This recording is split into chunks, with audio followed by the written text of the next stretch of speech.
Here we go.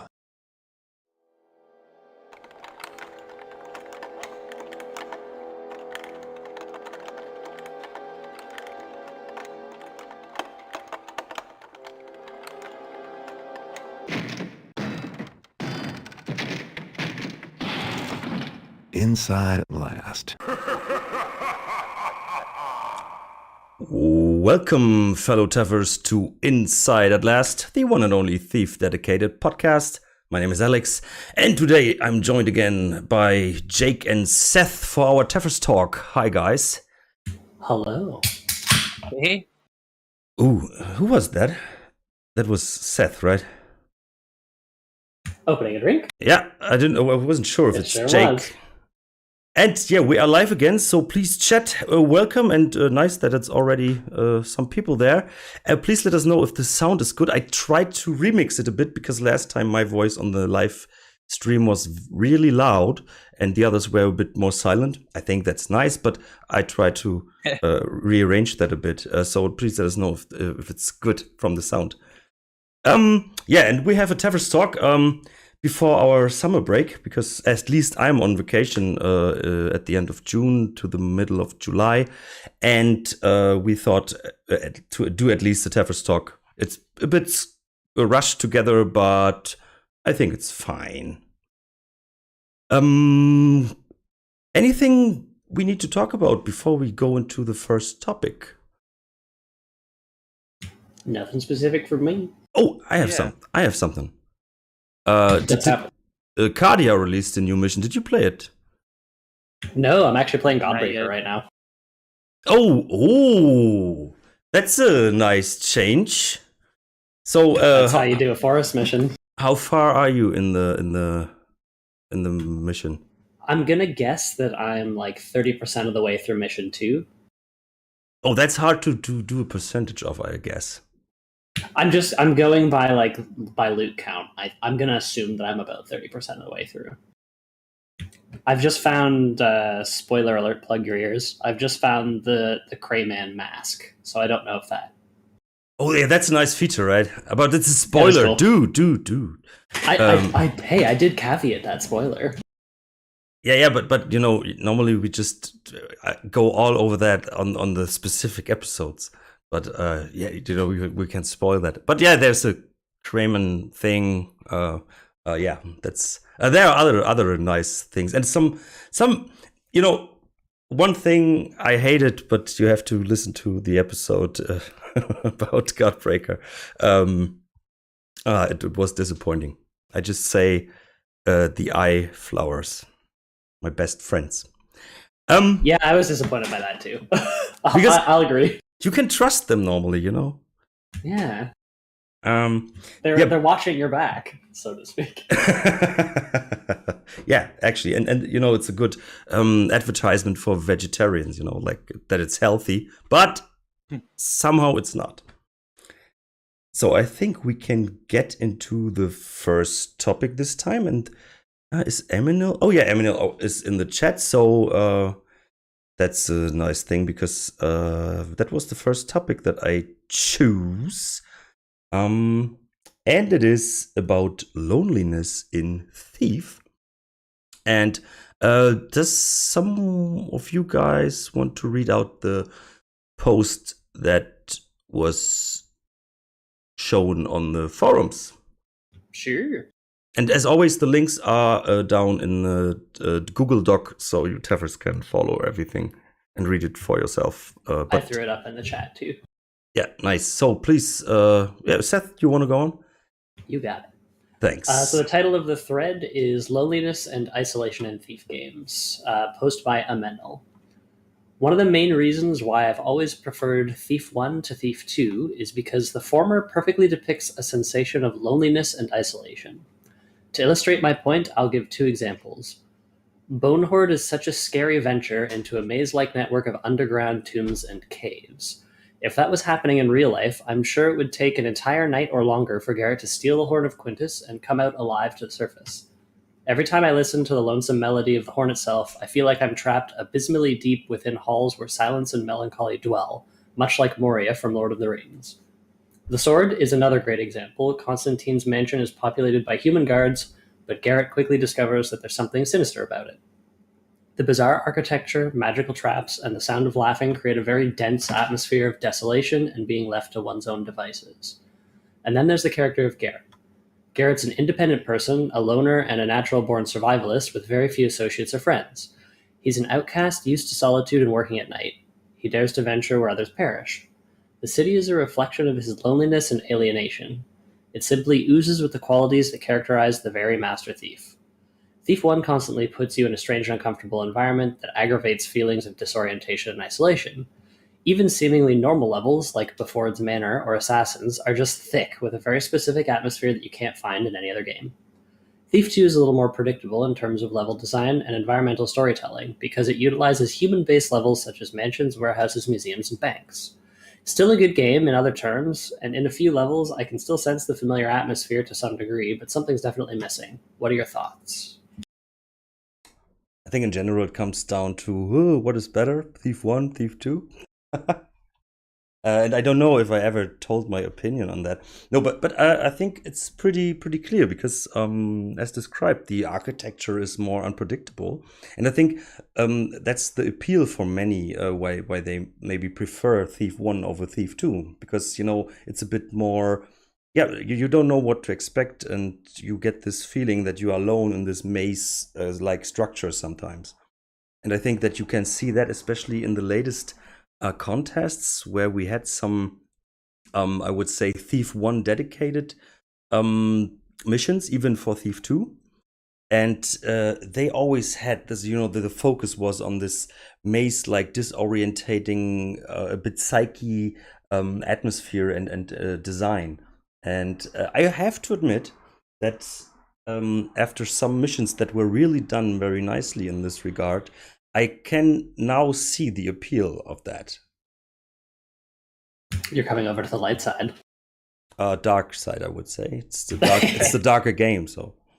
This is true. I'm in the Thief 1 camp. I do think that the games offer different experiences in that, like, people who I think this is an assumption that I'm making, but I think that people who like Thief 1 and Thief 1 fan missions are looking for the more like surreal kind of weird levels, and people who like Thief 2 and Thief 2 fan missions tend to like something a little bit more conventional. But then you have like Hildebrand's Hotel or Heist at Hildebrand's Hotel. I always get that name mixed up. Yeah, but that's not original.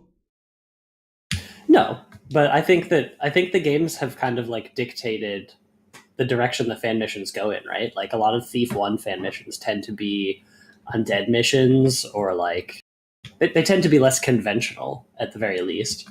That's the question. What is conventional in, when you look at Thief, like, is the first game actually maybe more conventional for the Thief campaign? I don't think so. Sorry, Jake, go ahead. Oh, no, that's okay. I think that it kind of comes down to, and I think Seth, you said like surreal. I think the feelings that maybe he's describing, in my opinion, I can kind of see that. I do prefer the second game, spoilers, but I kind of see what he's coming from in terms of the feelings of isolation and loneliness, because the first game, the levels and sort of the theme of the game is all about, Constantine and the pagans, like kind of destroying civilization, and a lot of the places that you go to, like the Bone Horde and like the Cathedral, are places that are like where life has perished, or they're haunted, or the dead and nature have kind of overtaken them. So kind of you have this feeling of loneliness because civilization has kind of rotted away from them. But in the second game, you're going to places that are still populated and in fact like growing in some cases, like like Soulforge is a bad example, but Angel Watch, the First City Bank, these huge places that have tons of life in them, and it kind of gives you more of a feeling that civilization is progressing. I mean, in the way that the mechanists want, but you know what I'm saying? Like it feels more like civilization is alive and well in the second game, whereas in the first game it feels like it's corroding away, and it feels very isolated because you're surrounded by the dead and ghosts and all these other things. But that's I think that's a really good point. That's yeah, it's a good point. But that's the thing, maybe for me, because for me it feels like, okay, in the civilized world that is happening there in the city, Garrett is, as well as haunts and ghosts and zombies and whatnot, is like an object that's not belonging there. No, see, he's one of the evil, at least for the other parts, you know, for the enemies, for our enemies. We are the enemy. So if you are among all those stuff, you kind of belong there, you know. You are also a creepy, dangerous thing that lurks in the dark. And when you look at Thief 2, as you correctly described, you are more in the inhabited areas, and there you don't belong.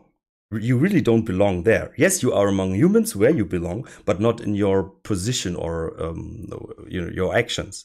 So I actually like it more that you are this dark figure in those beautiful, well-lighted places. You know, that gives me a better feeling, or for, okay, I really don't belong here. You know, I'm in a bank. I'm at this luxury tower, and I'm here and I have to hide. I mean, that's I feel that's true, and I mean, I think it comes down to, in terms of like what you like more. Obviously, like it comes down to some preference and stuff like that. I mean, but you're totally right, though. I mean, that's a good point. I mean, you're still an intruder. I just think that like for as a person, you subconsciously like you see other people maybe, and you feel more of like you feel a little bit more comfortable. Whereas when you see like a haunt or something like that, it gives you that feeling of dread. But you're right in the fact that both places, you're the one that's not supposed to be there. You know, the cathedral, the haunted cathedral is not for humans anymore. You know, it's for the undead and things like that. So I think a lot of it in terms of mood and atmosphere comes down to preference. But I agree with the comment saying like I do feel like the first game is more oppressive in its atmosphere, but I think it just comes down to preferences for me.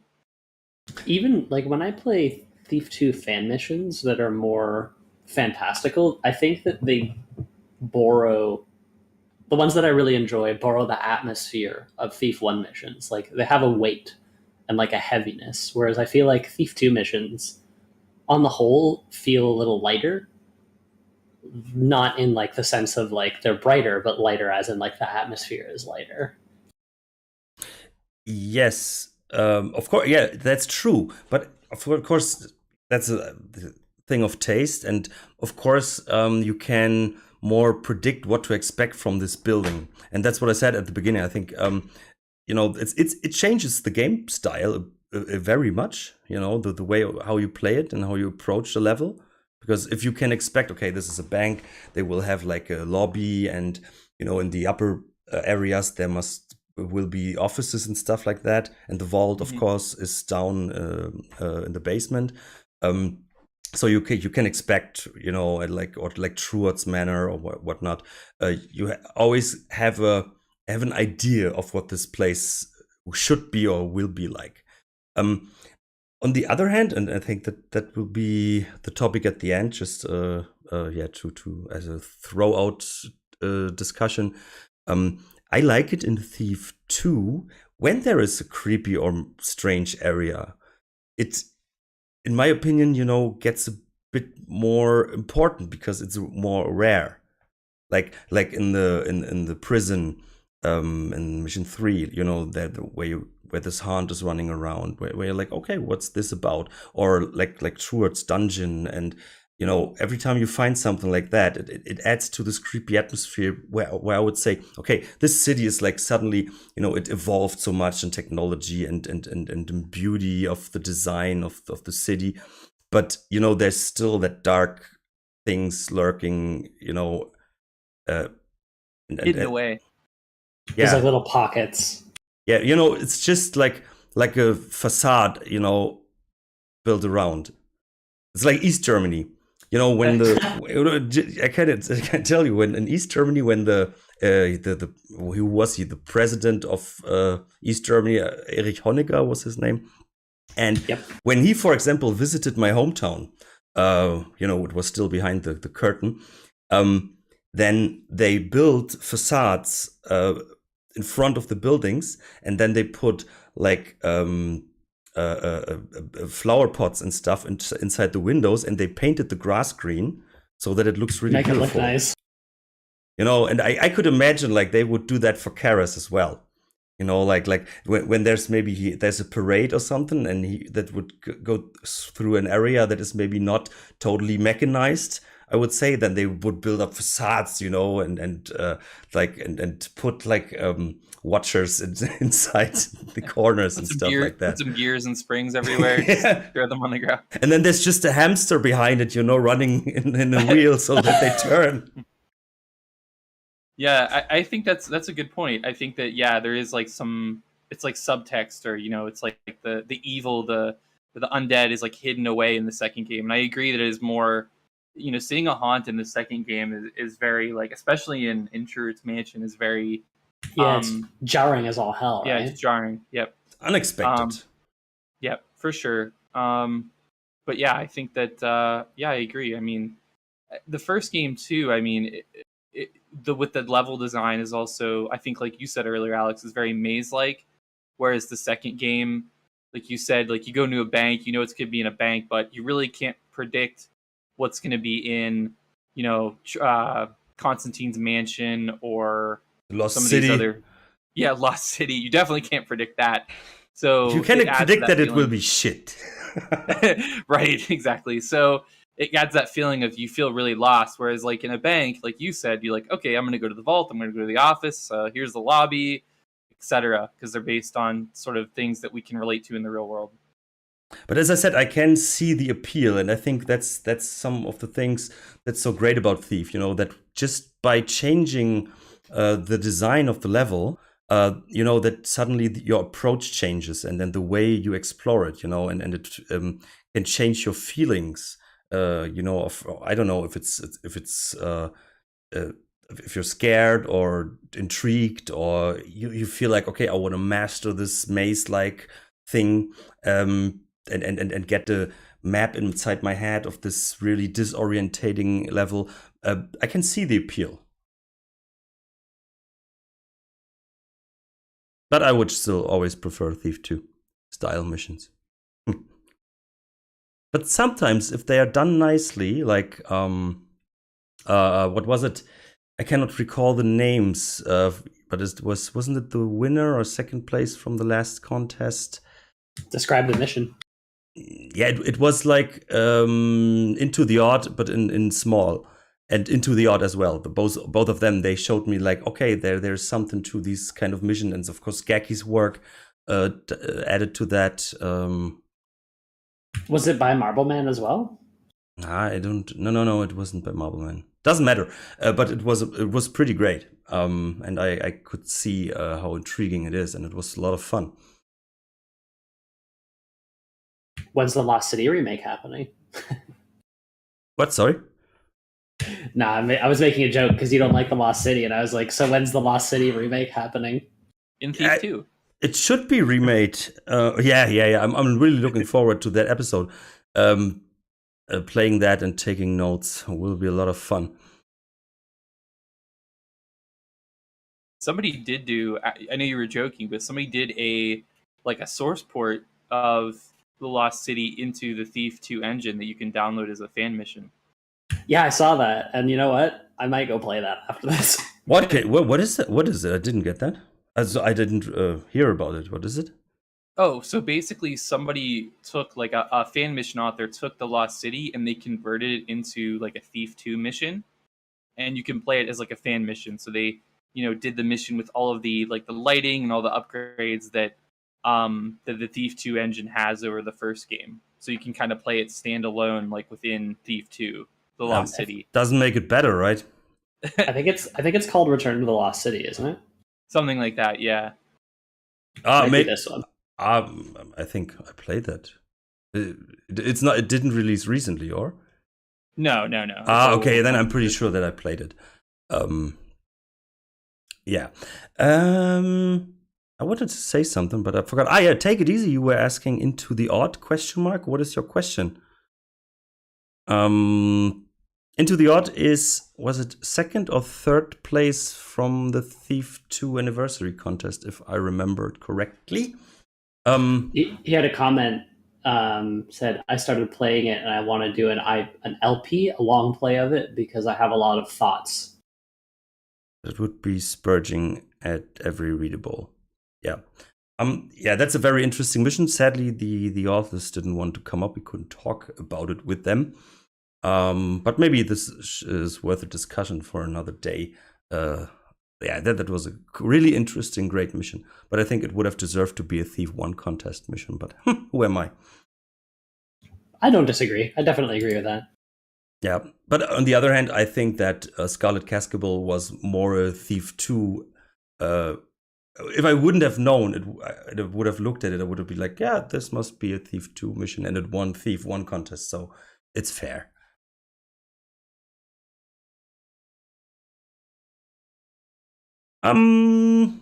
Yeah, anything we need to add to that? I'm good to go on next if you are. Yeah, I think I'm good. Yeah, so Eminil, or however we spell your name wrong, thanks for that. Of course, there's more on the forums. I think there's some interesting points by Purgator and stuff like that. But yeah, we don't read out the comments below that. So the next topic, so now let me do the magic. Look, it gets white, and now the new topic is red. Ooh, yeah, because I found an interesting comment on Reddit, and it was tired after playing Thief. Yeah, and maybe Jake, you want to read that out if you're fine with that. Absolutely. Dangerous Links 5576 says, tired after playing Thief. So, hello, I just wanted to ask if I'm the only one who feels incredibly tired after playing one Thief Gold mission. I don't know why, but I have that in other immersive sim games. I don't have that in other immersive sim games. I like the game, but I feel like I'm playing it in style, steals everything that isn't attached to a wood, is not really rewarding, like in Dishonored, for example. Quite ironic about Thief game if you think about it. Nevertheless, I just want to know if there's someone like me here. No. It's just the answer. No, I just write that in the comments. No, you are alone. Period. Yep. I think he has to stop playing while he's on a treadmill. Yeah, something like that. Or maybe, was it Eminil or was it Ashley on our community Discord who plays Thief on a strange setup in the living room on a small TV far away.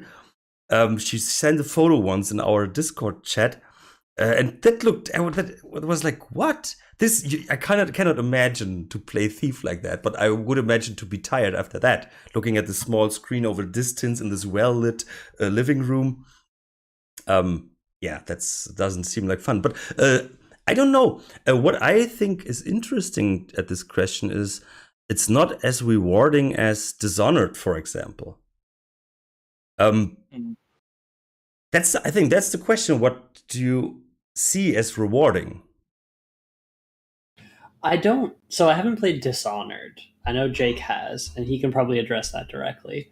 But I know that if I'm playing a longer fan mission, I definitely have a threshold where I'm having loads of fun up to that threshold, and then I'm suddenly like, okay, I'm through for the night. I'm tired. I'm going to turn this off. And it's usually about the time I either feel like I've met the objective, but for some reason it's not ticked, or I feel like I should have like the loot requirement and now it's a chore finding the last piece. That's usually when that happens to me, but I don't usually feel that way after every mission. That's true. I think sometimes you get to the point where it's like in a point and click adventure, where you just miss that one spot. But I think this comment here describes just like the general mission, Like I play a general mission and after that I'm exhausted. And because I don't feel rewarded. But what is the reward? I think in Dishonored you also get those statistics, right, Jake? I don't remember it Yeah, correctly. you get statistics at the end of the mission, but in Dishonored, I think maybe, I mean, the commenter could maybe follow up and clarify more. But the game has things like the game has like upgrades. So there's like a minor kind of RPG or upgrade system because you have powers and you can upgrade your powers with collectibles in the environment, and those are permanent like throughout the game. But you can also get loot in Dishonored like in Thief, but it has the bone charms and the whale bone things that you can upgrade your powers with in Dishonored. So Yeah, and it's more in your face when you use this one thing where it shows you where those the heart. charms are and stuff. Yep. But and of course then you have like those very interesting powers you can get, like, okay, I can portal myself into a rat or into a fish, and so I can climb through this canal or whatever. Mhm. Which of course is cool on one thing, but for me it was always like, okay, but I would like to come here as Garrett, swim through the sewers and hear a comment. Garrett does Yeah. love his sewers. I think that a comment by Garrett after after climbing out of a sewer or whatnot is rewarding for me, very rewarding. Even after years. Yeah, I agree. And I think it also comes down to, and I could do a whole episode on this, but it also comes down to the fact that what you find more rewarding. So, like, I find Thief more rewarding because you can't just stop time and just, walk past all the enemies or, possess a rat or a fish and, like, swim away. Those things are Teleport. cool. Yeah, teleport. Yeah, you're really Those things are disempowered. cool.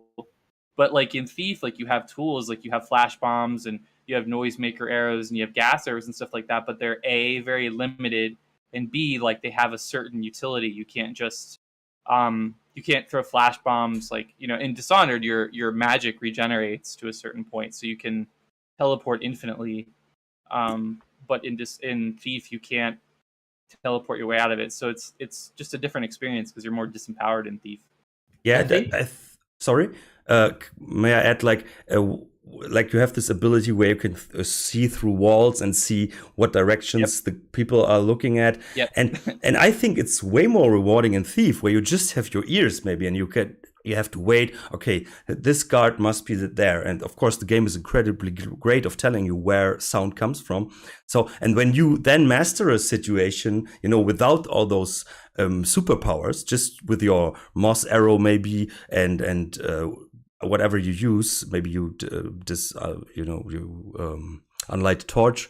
That is more rewarding than, I don't know, using your superpowers and whoa, I'm so good, it's clever, But sorry, Seth, you wanted to add something. I was going to say essentially what you said, which is that, like, Thief rewards you for being clever, right? Thief gives you really basic tools to handle certain situations, right? You get a health potion where if you lose a little health because you tripped, you can replenish it. You got a flash bomb, so if you accidentally get caught, you can run away or blackjack them. Other than that, your tools are, like, really, really limited to specific uses. You can put out a torch. You can make the floor quiet, right? Or you have that eye, that you can throw, but you have to throw it. You maybe have two, but you have to throw them, and it's a hit or miss. Maybe it rolls into a corner where you cannot actually see, like, the guards or whatever, and then it's there, and you have to pick it up again. But then you put yourself in danger.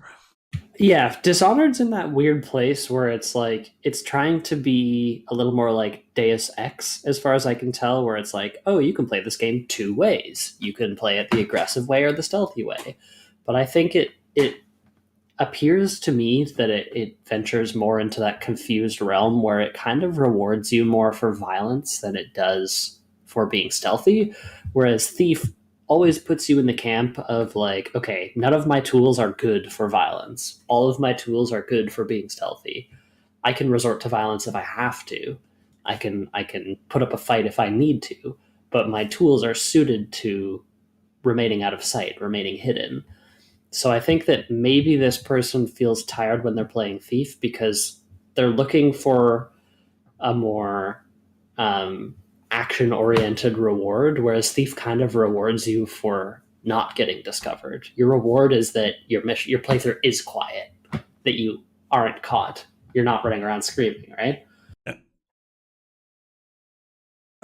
Just throw it in. So it was Ashley actually with that small TV. She says it's 4K TV, but hey, it can still be small. I've seen the pictures. And Gamified has COVID, so Gamified get well soon. Oh no, yeah, get well. Yeah, I hope you feel better, man. So sorry to interrupt, but I didn't want to forget those. But yeah, I think it comes down to that. But maybe I don't know how old this person is who wrote it, but I can imagine, like, you know, when you grew up with newer games, modern games, you know, that throw everything in your face, even the statistics at the end. Of course, Thief has statistics, but they are not like, hey, you were very stealthy, or, you know, you can make that out of the numbers you can see, but the game doesn't do a statistic for you in that, or a chart or anything. And of course, if you maybe then go back after playing Dishonored, of course you're missing some comfort features or some information, some statistics you like to read, but here it isn't. And yeah, but I think of course it's like Thief 1, Thief 2. You know, what do you prefer? I'm pretty sure there are people that say, yeah, I prefer Dishonored over Thief. I think So, sorry, Jake, go ahead. No, that's okay. I was going to say, just I think it also depends on kind of like what you said, Alex. It's a preference. It's also Dishonored makes you feel. I've played I played all the Dishonored games and I enjoy them, but it's a different experience because you feel it's a more of a power fantasy. It's like, oh, how can I do this objective in the coolest way possible? Like, am I going to freeze time and possess a guard and make him shoot his buddy and try to do crazy things with my powers? Versus Thief is like, okay, I'm not only not stronger than the enemies, I'm actually at a disadvantage. Like the enemies are stronger than I am, or they have numbers more than I do. In Dishonored, you are better at sword combat than the enemies, whereas in Thief, like Garrett is not inherently better at sword combat than the guards. He's a clumsy swordsman. Right, yeah, because he's a thief. So it's just a feeling of, when I play Thief, I get this excited feeling of like being somewhere I shouldn't, doing something I shouldn't be doing, and I'm outsmarting the guards. Whereas when I play Dishonored, I get this feeling of I am a god, or I am way stronger than the guards, and I'm kind of pulling the strings of all these systems like a puppet master. Yeah, I would totally agree on that.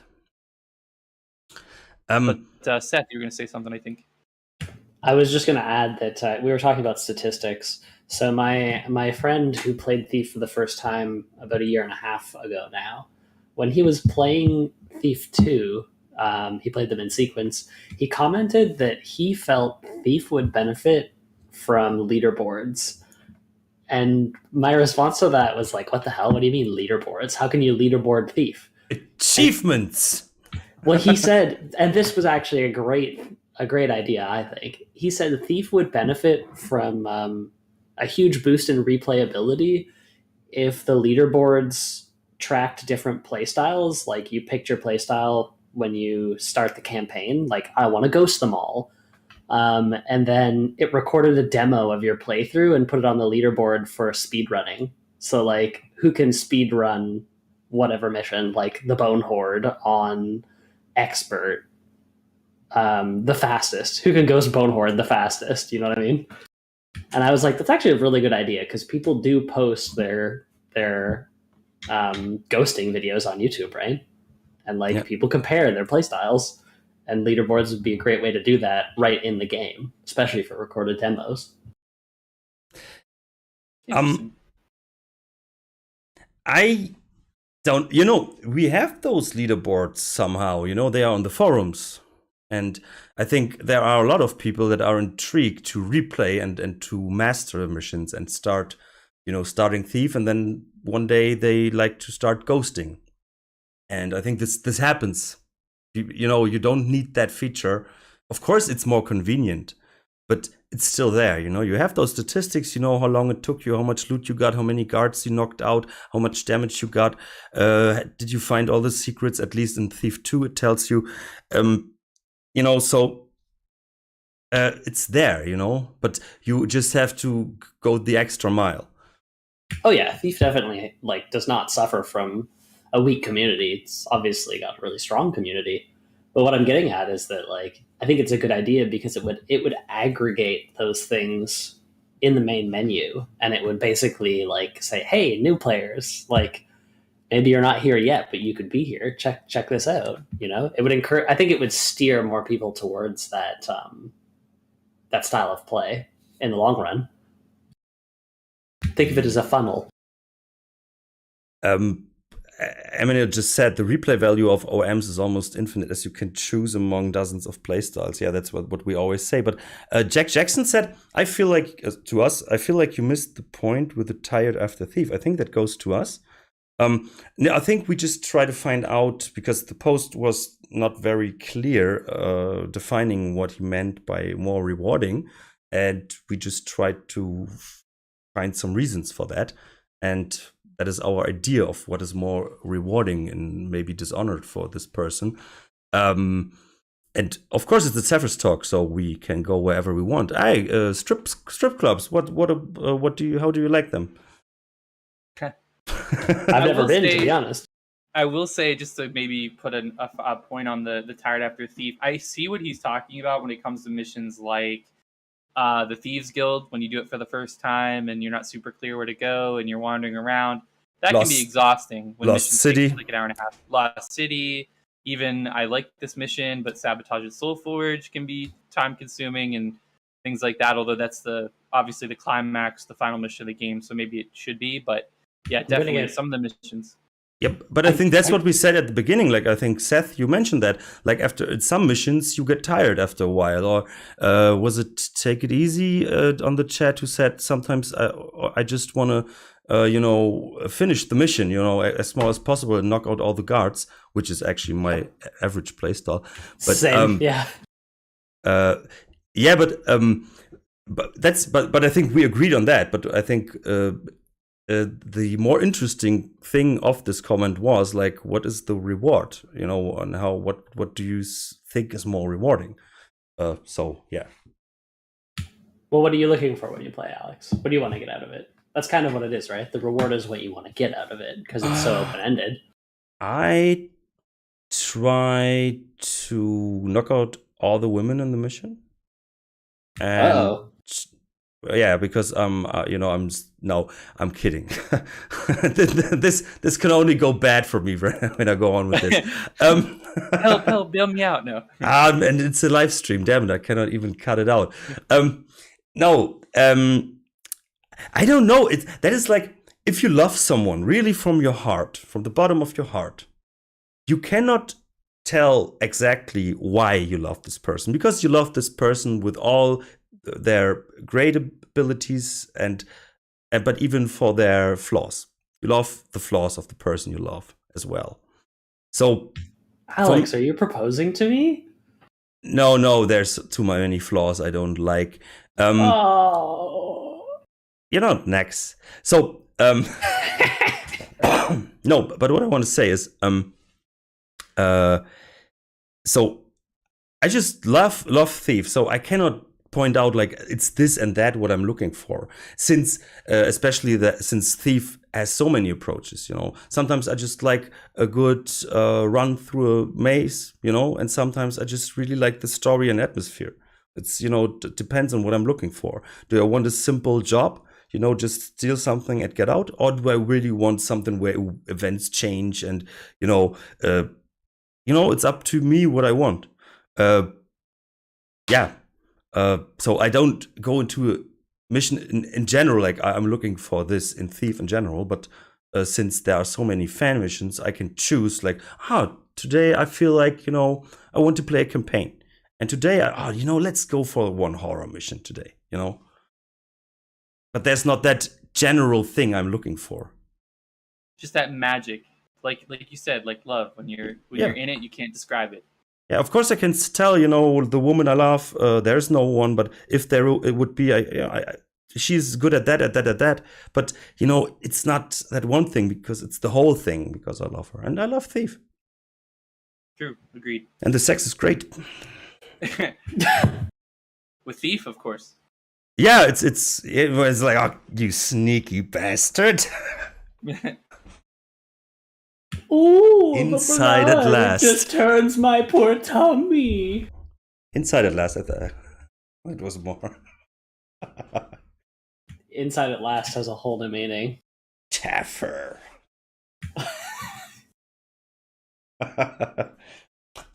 Stealth Doc said came online just to hear the cancel-worthy joke.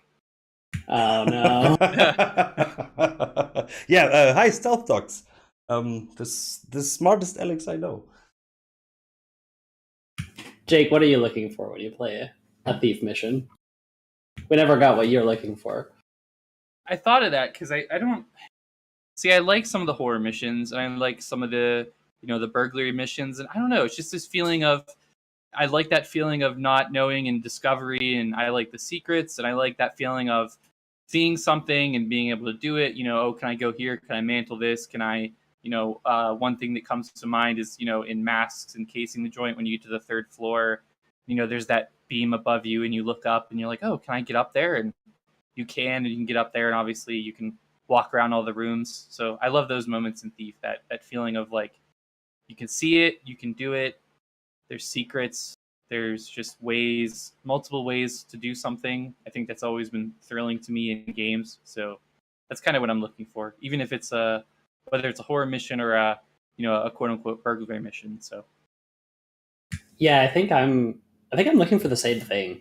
Like when I play Thief, I think I'm looking for exploration. Like above anything else, I think I want whatever mission I'm playing to show me maybe something I haven't seen before or just something really interesting, and then give me a chance to navigate the space with constraints.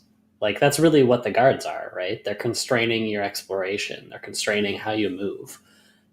So I guess at the end of the day, Thief is kind of a game about like moving through a space with constraints. It's a puzzle game. It's a simple premise. Kind of, yeah. It's a really simple premise, but that's what makes it so easy to execute, right? We talked about that because speaking of Stealth Dogs in the episode with him, we talked about how, what stealth games are in general, and of course they are puzzle games. You have this huge puzzle, with different layers and different objects, and you have to find a way through it, but you have many options to do it. God, I never knew I was a puzzle gamer, and I never expected to be considered one. Yep, puzzle solved. But Stealth Dogs, feel free to join us if you want, because one of the next topics will be other stealth games. So you can come jump into the voice channel if you want and be part of this amazing experience here. No, but Seth, I think that you're totally right with your approach or what you're looking for. I think maybe sometimes you can think of something, but when someone says it, you're like, oh yeah, that's exactly what we're looking for. Yeah, absolutely. To solve this. Thank you for agreeing. Yeah, it happens rarely, but I can die in this moment and be happy. Yeah, that was, that's when you started being a part of this podcast, that was what you were looking for, right? Just one day being agreed by me. Yeah, I'm here as your biggest fan, right? I'm looking for... I want to speak specifically with you. Yeah. That's it. All right, everyone, now kiss. No. No, it's not that I'm agreeing like, oh yeah, I feel the same. all along. He won't propose to me. He won't return my kisses. Like, have you ever heard someone say "I love you" and someone just says "thanks"? That kind of thing. I'm a thief, so I will steal your heart, and it happens never to give me it every back. day. But I think you are the only one with a is it a fiancé even, right? Yes, it's a very long engagement. Yeah, but at least that one step. We try. We have 2 fur children. Yeah, and where's the dogs? Do you kill them all the time before the podcast now? Okay, well, believe this or not, but I as a rabid Thief fan, I invested in something that's like a main selling point of the game. I invested in a door. In a what? A door. A door. There's a door behind me now. There wasn't. And there wasn't before. So you bought a door. There wasn't before, but now there's a door. Okay. You know, guys, you have to know that Seth in general has a room that looks like from the mid ages. It's all wooden. And there are old weapons somewhere. And he improves and improves. So yeah, that's really nice. All the effort. I try. All the I'm effort imagining just to talk to me. I'm imagining you cycling through your inventory until you get the door, and then right-clicking to drop the door, like where you need it Right click to to place the door. Yeah, right-click to place the door so it's in place. It's the door to the bedroom? No, I'm in the. My office is actually in the kitchen, which is very convenient at lunchtime. But previously, there was no barrier between the office/kitchen and the living room. So typically, the dogs would only be a room away, and somebody would walk by, and they would get really loud. So we put a door up. Oh, that's really great. So and now you're always like when you're entering the kitchen from the office, you know, and your fiance, she's in the kitchen and she hears that lockpicking sound, you know, and then you just smash it in like the intro. Yeah, exactly. It's actually just a recording of me entering the kitchen. That would cause some problems with the timing. It's expensive to replace the door every time we do a podcast. I think it's so, and you always do it in the same way. Some people never learn. No, I Oh, mean, it's it's amazing that you yeah. can redo it. But Jake, you wanted to say something. Oh yeah, we have some interesting comments in the chat. Ashley J says, topic idea, more undercover-like missions. I like that. Damn, I loved Undercover. Post it in the Like- topic ideas channel, please. I'm already excited. I already have things to say, but I'll stow them for that day. We'll I think we'll consider that, right? I mean, that's I like that for sure. I'm just thinking of were there many fan missions that did that? There are some, but maybe someone can comment on that if you know.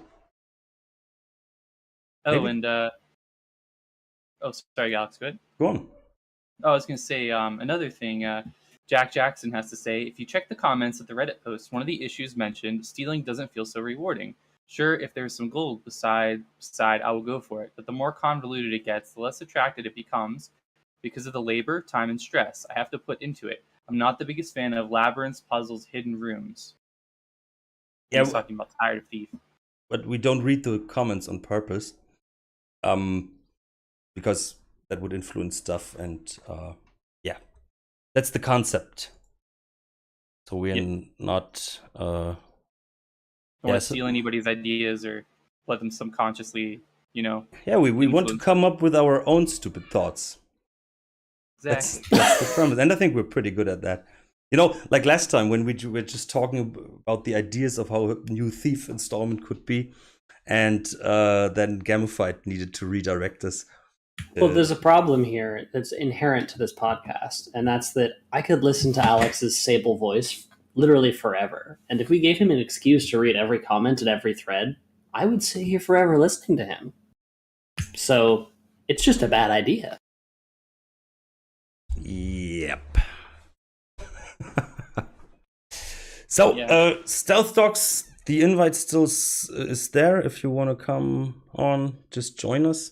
We would be happy. But yeah, so basically, are we tired after Thief? Yes, I think especially some missions like Lost City, I was exhausted. I think on the Let's Play, you could hear and see that. And I think when you go into Soulforge for the first time, it can be exhausting. Yes, so yeah, I can see it, but I think it's not, for us at least, the reward system. I think that's the result of our discussion. Would you agree? Can't Sure. disagree. So the next topic is something I wanted to talk about this for years, actually, and it came to my mind yesterday. And it is, so now I have to make this magic happen here. Shopping list. So, because what I always found interesting, whenever I'm in a shop before a mission in Thief 1 or 2, I'm always wondering, like, what would other players buy? You know, what is the average things you're looking for, if it's available, of course. But maybe Jake, you can start. Like, what are you when you have a shop, and what are you usually taking with you when you have the option? Well, I think that water arrows are, usually pretty useful, so I try to stock up on some water arrows. I guess it also depends on what the mission gives me to start out with, but I at least want maybe 3 or 4 moss arrows. I usually buy some water arrows and at least like 1 or 2 flash bombs. Sometimes it depends on the mission. I remember playing the game for the first time. There was one mission, I can't remember which one, where I bought rope arrows and there wasn't opportunities really to use them. But yeah, like I want some. Definitely go for those moss arrows. A couple of water arrows, and I would say 1 or 2 flash bombs if they're available. And then I think I usually avoid noisemaker arrows in the first game because they're not, at least for me, noisemaker arrows don't work as well in the first game, but in the second game they work a lot more. Try not to blow all my money on just gas arrows or mines or stuff like that. But that's just me. What about you guys? Before we go on, let's say hello to Stealth Dogs. Welcome and thanks for joining us. Hello. Hey. That's a nice surprise. Yeah, that's. I think the next topic will be perfect for you.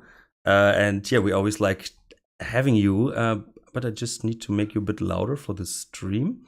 So yeah, maybe I don't know if you're up to the question we're just talking about, Stealth Dogs. What is your shopping list for Thief 1 or 2? Shopping list? Yeah, what if you have a shop before the mission starts, what are you usually taking with you, from the tools? Oh, I'm a big fan of cheese, so absolutely the flash bombs I like. They're the first thing I will look for. And shortly after that, water arrows. And if I haven't got any moss arrows, then I'll grab a couple of those because it's all about the cheese stealth for me. I don't care about disrupting guards and knocking them out using flash bombs. Big fan of that. I can agree, of course. But what I found interesting, Jake, you said water arrows. How many do you use? Because in general, you have I would say at least 6 they give you, or maybe 10 already. They are usually already in your arsenal. But how many do you take? It depends. Never enough. Yeah, there's never enough. I agree. And it also depends. I know Lord Bafford's, the first mission in Thief gives you, I think, 20 to start with. They give you a lot. So in that mission, it's well, I don't need to buy all of them because they give you so much. But in certain missions, I don't know if this is just me, but in certain missions where I would get confused on okay, have I been here? Have I not been here? Especially in the first game, I would sometimes put out torches in certain places to kind of indicate where I've been, because I'm oh, the torch is out. I was here already. So, but in general, I just, I don't know. I feel like water arrows, it's always nice to have a few of them because you just, more than you need. It's like insurance. I'll tell you why I think it is. I think it's because water arrows are the one piece of gear in the Thief games, at least the first 2, which serve a dual functionality of taking out both enemies and changing the environment. That's true. That's a good point. I didn't even think of that. Yeah, with the zombies in the first game, and then with the robotic enemies in the second, for sure. But you have to convert the resource, right? You have to have holy water to use them on enemies. But I think if you cannot buy them, you are hoping for okay, if there's zombies in this mission, the creator will maybe somewhere put some. They'll take pity on me and put a holy water font. Yeah, or some bottles somewhere. That for me, that's always the thing when there's a city mission or something, because what I aim first is rope arrows. I at least need to have 3, in best cases 5. for the situation that there maybe is a huge church, for example, and then there may maybe like 5 beams, at the ceiling, and you can see that that's used very often. Oh, if I rope up there at the end, then there is a secret passage or something like that. So I want to be prepared for that situation, and I love roping. So rope arrows is the first thing I aim for, and then it's flash bombs. Because I totally agree with you, Stealth, that, first of all, they are fun, they are very useful, and I don't care for, if I ghost or not. But water arrows I usually never take with me, because I think when it's like 4, okay, I never use water arrows, actually, even if there are zombies. But I think interesting. Yeah, I think that's interesting with the different approaches, because for me it's like, yeah, I would kill them with a sword, or ignore them and run from them, and then they will start catching me at a certain point. So I think it's really because when I first played the Thief games, I was still quite young, and so the robots and the zombies traumatized me to the extent that I would never go at them with a sword. So I just wanted to stay well away from those things and use water arrows from a distance, if at all possible. That's actually true with me as well, but I would say it changed over 22 years of playing Thief. So funny how a couple of decades will do that. Yeah, just a couple of decades, but it's like rope arrows for me and flash bombs and a healing potion if the money is there, and if I have the money and it's available and I don't need anything else, a gas arrow.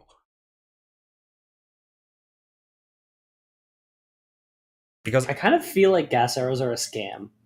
No, they are amazing. They can take out torches, and they can take out several guards at one. But when do you ever use a $500 arrow to take out a torch when you can use a $50 arrow to take out a torch? Because I didn't take water arrows with me. That's right. and the gas arrow is a way better weapon. Like if there's really a guard that doesn't change position, he's just looking into one direction, and you don't have a flash bomb anymore or whatever. You can knock out a guard without killing him from a far distance. So Alex is a Sigma thief who uses gas arrows to take out torches. No, I don't, but you could. You're going to do it in style. I just wanted to serve the theory of stealth dogs. Like, it has 2 purposes as well. But of course, the best thing is to do like, oh, there's a guard and he's annoying and he's looking in the wrong direction or whatever. And so I can take him out from far away. Well, in that, I'll support you in the gas arrows thing. I'm kind of with Seth a little bit in that they are expensive, but there is many times when I've taken out 2 guards, or I think I recall a time when I took out 3 guards. I may have it recorded somewhere, but if the guards are clustered together, you can sometimes take out multiple guards with one gas arrow without even having to actually like throw the flash bomb and get in there. And sometimes it's easier because they don't have to be facing the flash bomb. If you throw a flash bomb, they all just have to be within gas range, if you will. So it's really fun to take out multiple guards with a gas arrow. It's like one of the most fun things I think in Thief. Totally agreed. I think the flash bombs is as well fun for that. Like if they are like in a triangle and you throw them in the middle and then you bump. Exactly. But of course the gas arrow has the thing that you can, if you are a guard is following you, you can take them out. Even knock them out, even if they are alerted, and you can from a huge distance knock someone out, and that I think is amazing. It's like a blackjack from far away. I think a problem for me is that I have quick save bound to my mouse, and as a result of being able to quick save and quick load so easily, I've kind of stopped relying on a lot of tools in Thief. Yeah. And I tend to like primarily use my blackjack. And when I'm shopping, the first thing I buy is health potions because I just don't want to. Yeah, more or less. First of all, I know I'm going to take fall damage 4 times throughout the course of the level. Yeah, me too. Second of all, I'm going to get into fights with guards because I'm I'm not an expert, right? Like I'm a bit of a clumsy Garrett. I play a clumsy Garrett. So I tend to buy health potions first, flash bombs second, because flash bombs are a convertible resource. You can blind guards or you can kill undead with them. So funny that Stealth Docs would mention that about water arrows, because that's how I feel about flash bombs. And then I'll often take at least one fire arrow, because that's kind of an easy out in most scenarios where there's like weird enemies that don't take permanent damage from conventional weapons. And then after that, I'll load up on water arrows and holy water, because those are the convertible resources for other enemy types. So I find it funny that like water arrows are at least like they don't factor into everyone's shopping list. They factor into some people's shopping list for some reason. But the thing is, and that's the other thing, because normally, what do you find during the level? You find water arrows in every sink. Yeah, right, and moss arrows maybe. But finding rope arrows is even rare, and finding gas arrows is, I think most levels don't have them. So so if you invest the money in a gas arrow, you still have a huge chance of getting more water arrows during the play. Rope arrows is a good point. If I look at my inventory and my starting inventory has less than 2 rope arrows, I'll buy rope arrows, because I want that failsafe in case I screw up and shoot it into metal. Yeah, or you have to get up somewhere where you need several rope arrows. Yeah. Then sometimes you need 3. Yeah, you need to be prepared for certain situations. But someone just asked what we think about the eye. The eye. I mean, how was it? Scouting orb. Yeah, the scouting orb from Jack Jackson. What do you think about the scouting orb? I was gonna be like, what do I think about the eye? This is in Thief 1 lore. No, the scouting orb. Sorry. My primary interest in the scouting orb is dropping it on the ground in front of me and looking at Garrett. Yeah. But Stealth Dogs, what are your thoughts? I found it was a really interesting tool when the levels were completely new to me. So I'm thinking about specifically the Sabotage at Soulforge mission, the last mission in the entire Thief game. Oh, yeah. First time I played through that, you've got factory sounds all around you. You can't always tell where enemies are coming from. I was seriously tense when I first played that mission, and having a scouting orb, I was just like, I need to throw this thing into a room just to get a glimpse of what this room has, because it was almost overwhelming after the Masks mission, which we played twice, so we were really familiar with that level, and then it throws you into this factory hell to figure out all of the challenges therein. So in the context of playing Thief 2 for the first time, the Scouting Orb is a really great tool to get a heads up on what's coming, what's around the corner. Later on, when you're more familiar with the game, it's kind of a novelty item. Like Seth said, you use it to look at the character models, or put it in interesting places. In fact, there is a sort of Easter egg in Shoals Gate. Yes, the Shoals Gate. You throw a scouting orb over the wall that you start at, and you can see a couple of zombies doing a dance. Yep. It's good fun. Classic. But I totally agree, especially at Soulforge. I remember when, I think I did, no, I didn't do Let's Play of that, but there's that, when you go to the left, there's a lot of, I would say, ovens and stuff like that, and there are many children of Karas running around.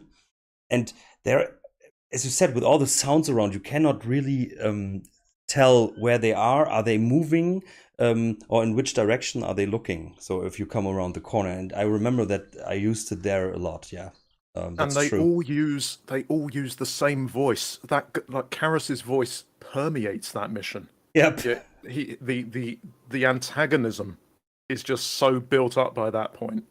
I'm just thinking of the very first time I played it, and even when I play it again, even though I've played it multiple times, it's still just that tenseness of the situation, and the fact that sound is kind of an unreliable ally. You hear a Karas's voice, and you're just like, there were several times where I just thought, oh god, they found me, because it just came over. Yeah. It came over the loudspeakers, and I thought, oh, there's a child of Karas somewhere, and I just didn't hear it or see it. Even Garrett comments Really on good. that, right? He says, "Just keep prattling on."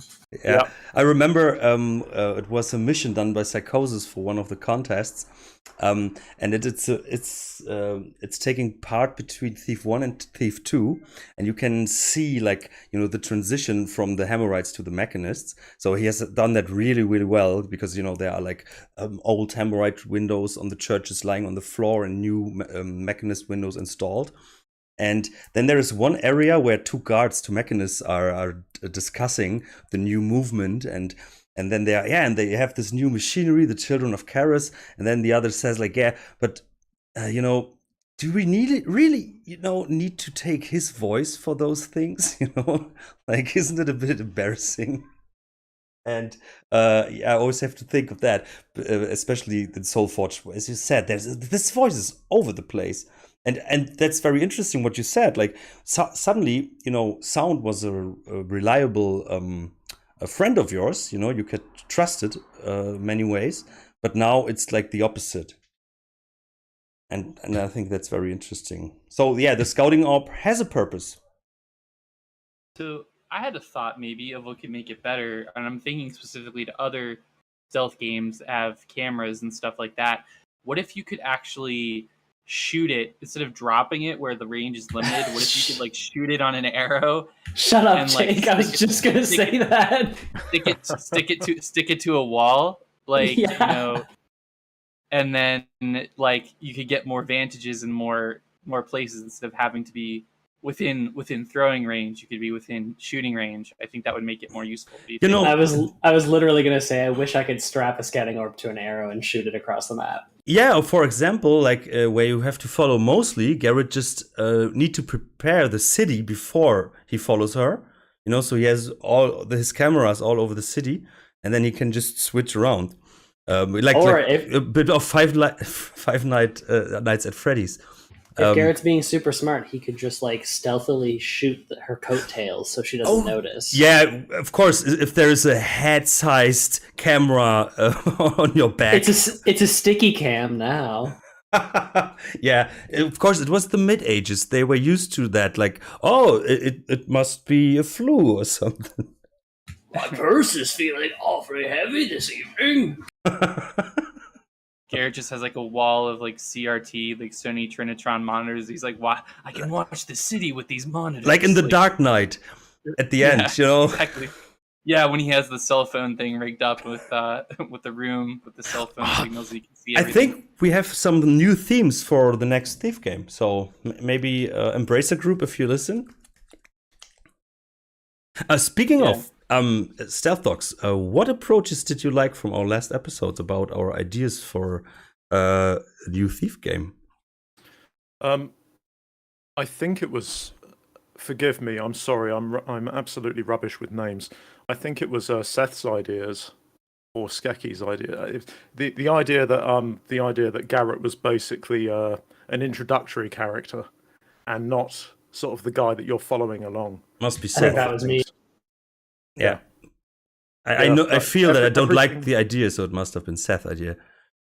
Yeah, probably. But the beauty of that, you see, is that I think that a lot of what was said there was very sort of. It goes to the core of almost respecting what's come before while acknowledging the fact that it's been, what has it been? It's been 20 years.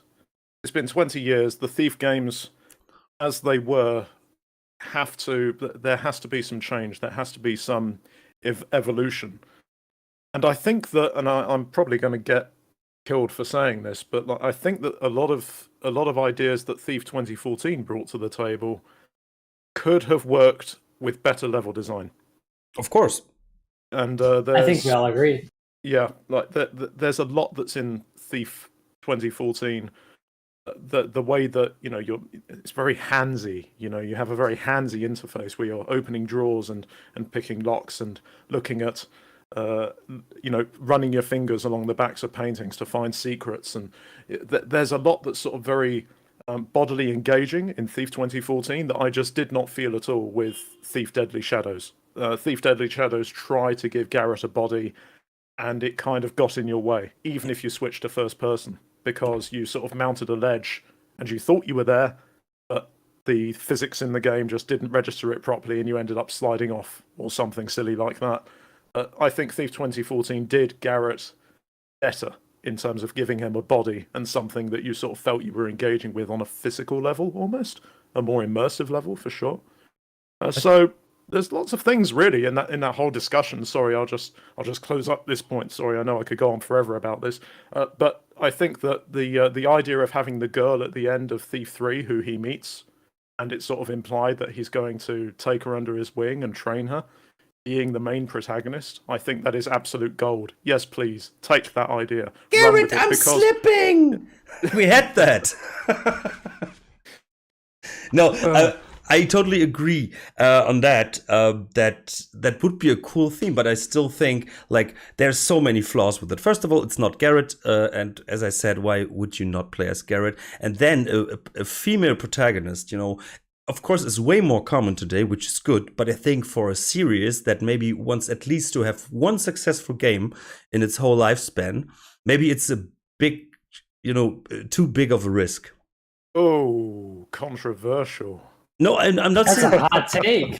No, I'm just saying that, it's not my opinion, but I would, if I would look at it from a producer perspective, in terms of success, then I would maybe say, oh, this could be, it's not my opinion. I don't say that, I don't have a problem with playing as a woman.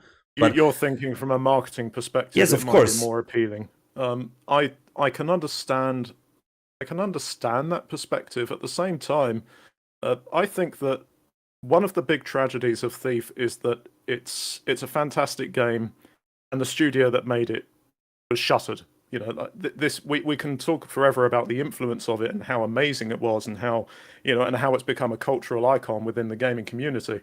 But we're kind of a niche crowd of weirdos. We like Thief a lot. Those who are in the cult get it. They understand. But it's trying to sort of bring other people in and get them to sort of see things like. And I actually had an angle on this from another perspective. I'm a big Doctor Who fan. Doctor Who is a show that was cancelled like 20-something years ago. It was shut out completely. And then they brought it back 20 years later. Sorry, it was cancelled in 1987, I think. And Eccleston was the best Doctor, right? Eccleston was the best Doctor, but they brought it back. They brought it back 20 years later, but it was not the same show. It was a different show. It evolved things, but it still kept references to what had come before. And I think that if you had something like that approach for Thief, where you have the thing that came before, you have all of the lore, you have Garrett, because Steve Russell, he's a fantastic actor. There's absolutely no reason why he wouldn't want to pick up Garrett's voice again.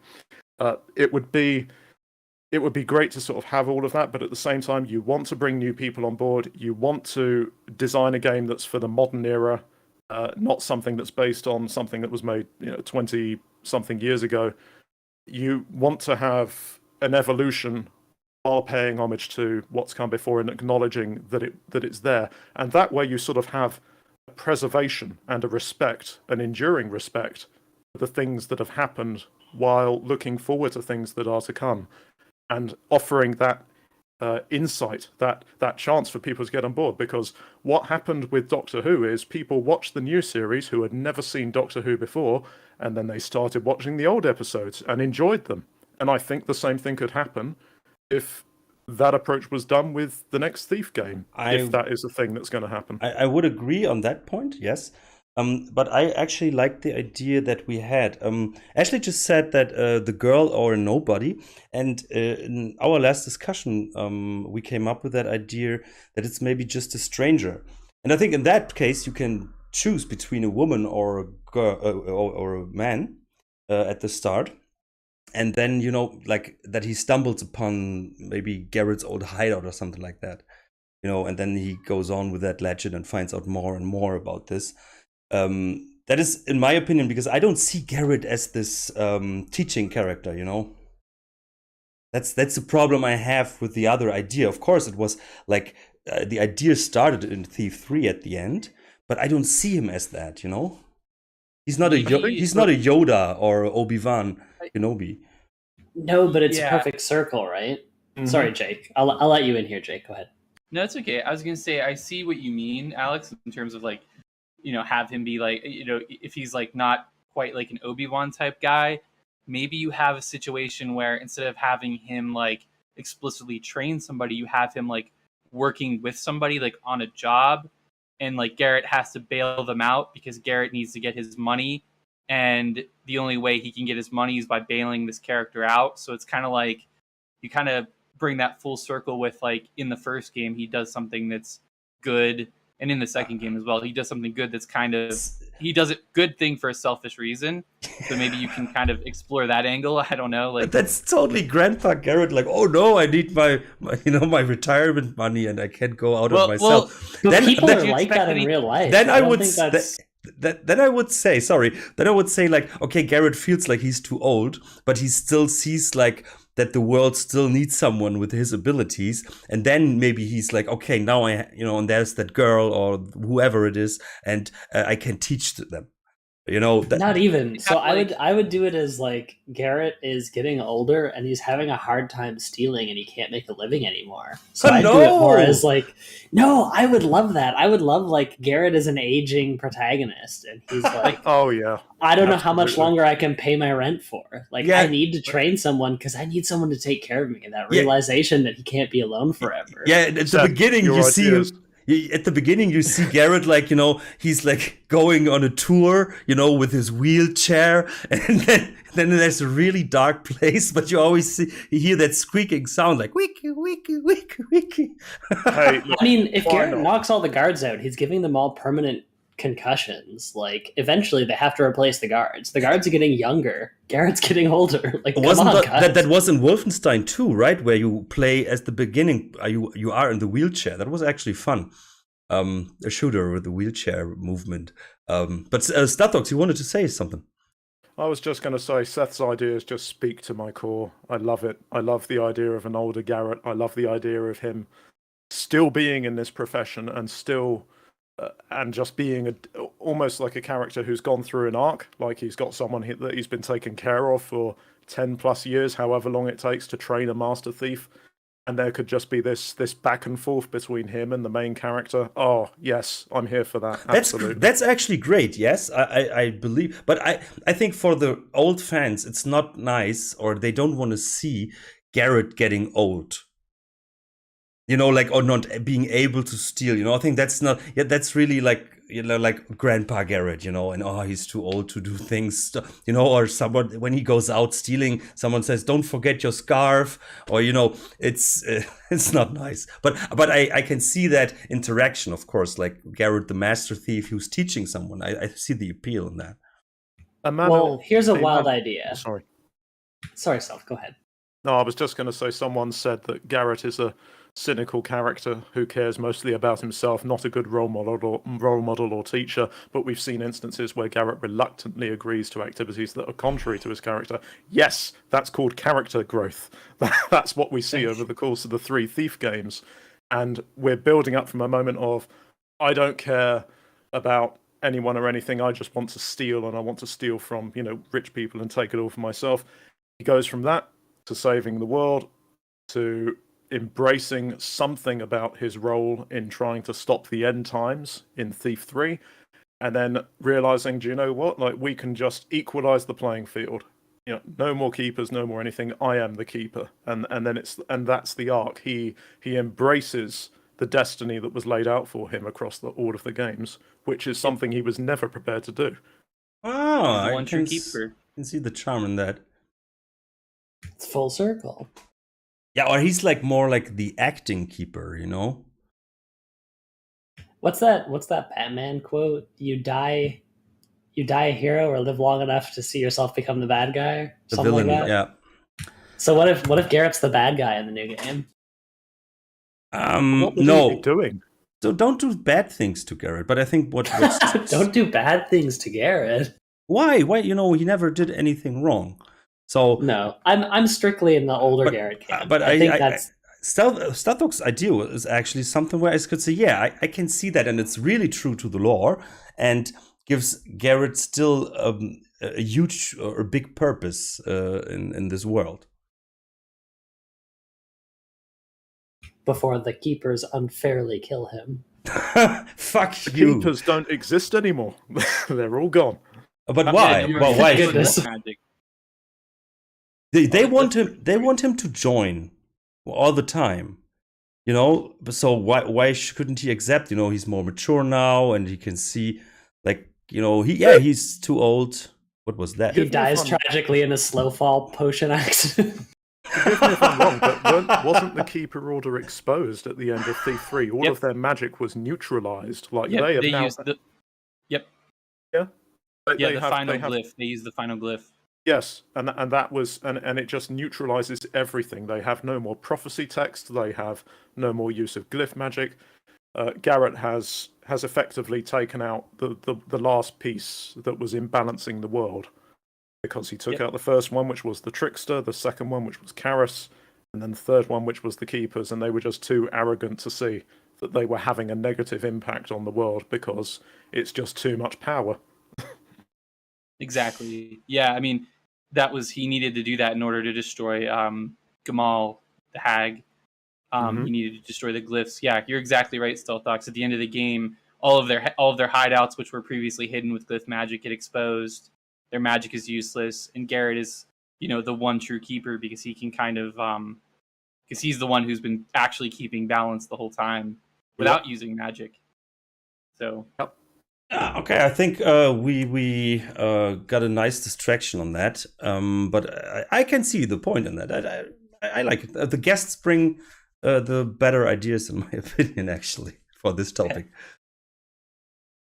But I think now let's talk about other stealth games, because I thought about that because it was revealed that Terry Brocious will play an important voice acting role in Gloomwood, which is actually amazing.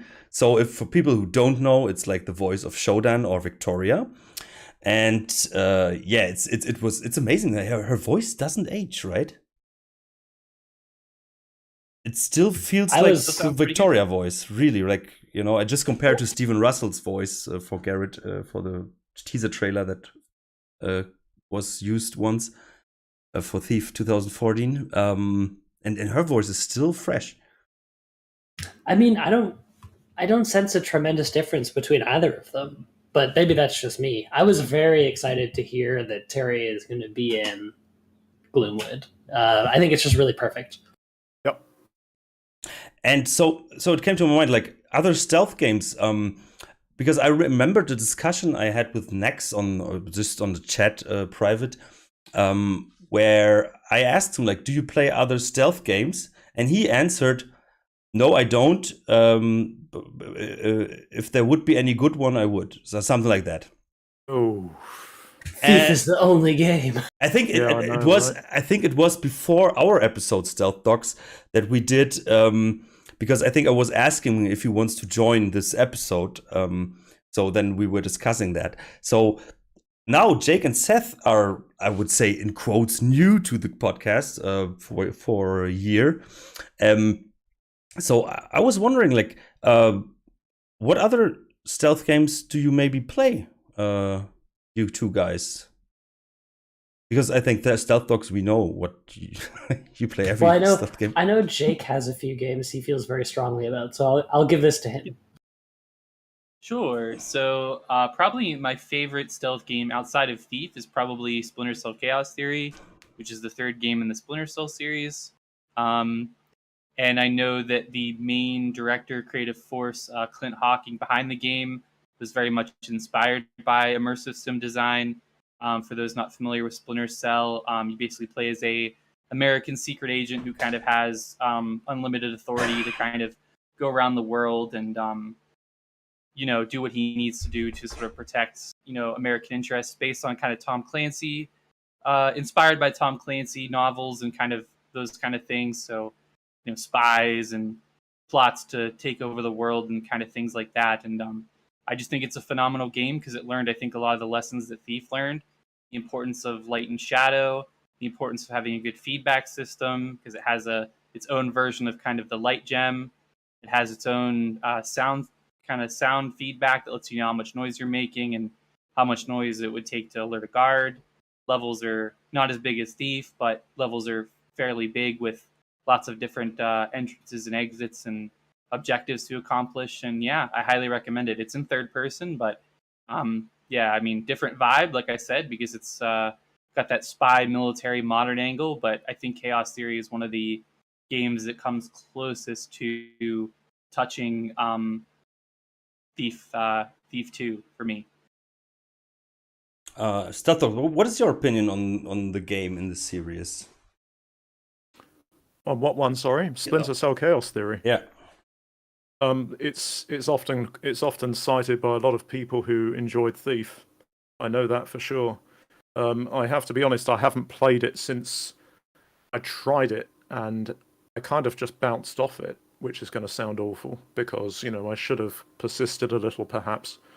But I know that certainly in terms of the amount of things that you could do with the character and with the gear that you had, it was incredibly ambitious. It was a big step after Splinter Cell 1, which I have played through, and it's I mean, like, Chaos Theory is regarded by many Splinter Cell fans in the community, I think, as the best one. I would agree. It's been made. Yep. And yeah, where you said it was ambitious, it had that system like where the environment sound was affecting like how loud you could be in running, and when the guards could hear you. That was actually a really cool thing. And yeah, loud machinery would mask your footsteps and stuff. And ambient sound, like that was so impressive, and it was if we could have had that in Thief. I know. But I think they tried. Yeah, it's worth noting the only other stealth game series I know of that's done that is the Sniper Elite series, where they have audio cover. I just played Sniper Elite 5 recently. Ooh, because what did you think? Because it's the first time I played it, Sniper Elite part, because it was on Xbox, on the Game Pass. And so I thought okay, I would try this. I really liked it. It lost me after a while because it felt a bit repetitive, and the levels got smaller and smaller. It felt like, you start the first map is really huge, and there was okay, if every mission is like that is a challenge. That's amazing. But it lost me after a while, and then I suddenly started experimenting, without stealth, and I just shot everybody with a sniper rifle because it didn't have such a huge impact. Where you maybe attracted some guards, but the rest of the level was still doing what they do. But in general, I liked it. To be honest, I just didn't like that the German voices were not done by Germans, so I could always hear the fake accent. So that totally, that feels really strange. It would be like if a German would do a person from London. Well, this is how I always feel whenever I hear a British voice being done by an American voice actor. We can always tell, and it's always awful. Yeah, but imagine they doing a totally different language, not just the accent, but it's American people doing German voices. Wouldn't that be like Amish people? Some of them are actually German voice actors. You can hear that, but some are not. And then it sounds, and then they always try to put in that this German anger in the voices. But I'm pretty sure that even in World War II, they didn't talk all the time like Hitler. Yell at the loudest possible volume. Yeah, no, but I actually liked it. But Stealth, did you play the whole series? I've played all of Sniper Elite. You mean? Yep. I played through one. I got halfway. I got frustrated with it. Sniper Elite 1 is easily the roughest of the bunch because it was a new idea. It was a new series of ideas, and it was like I couldn't always tell why I'd gotten detected in Sniper Elite 1. Sniper Elite 2 onwards, I think, was a lot better. Sniper Elite 3 was when I really picked up the series again and ran with it.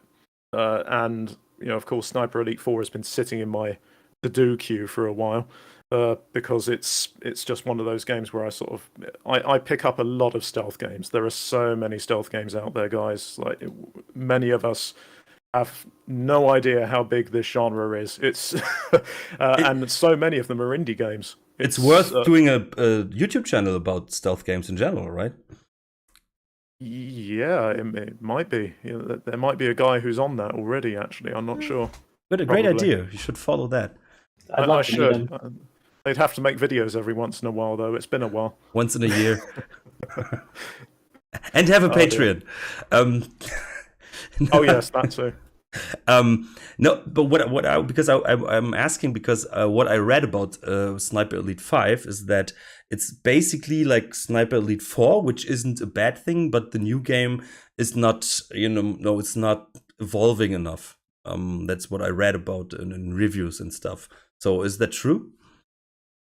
I don't know. I haven't yet played Sniper Elite. I haven't yet played Sniper Elite 5. Ah, okay. I do know that it feels a lot like the Hitman franchise, because the Hitman franchise is trying to do this one thing really, really well.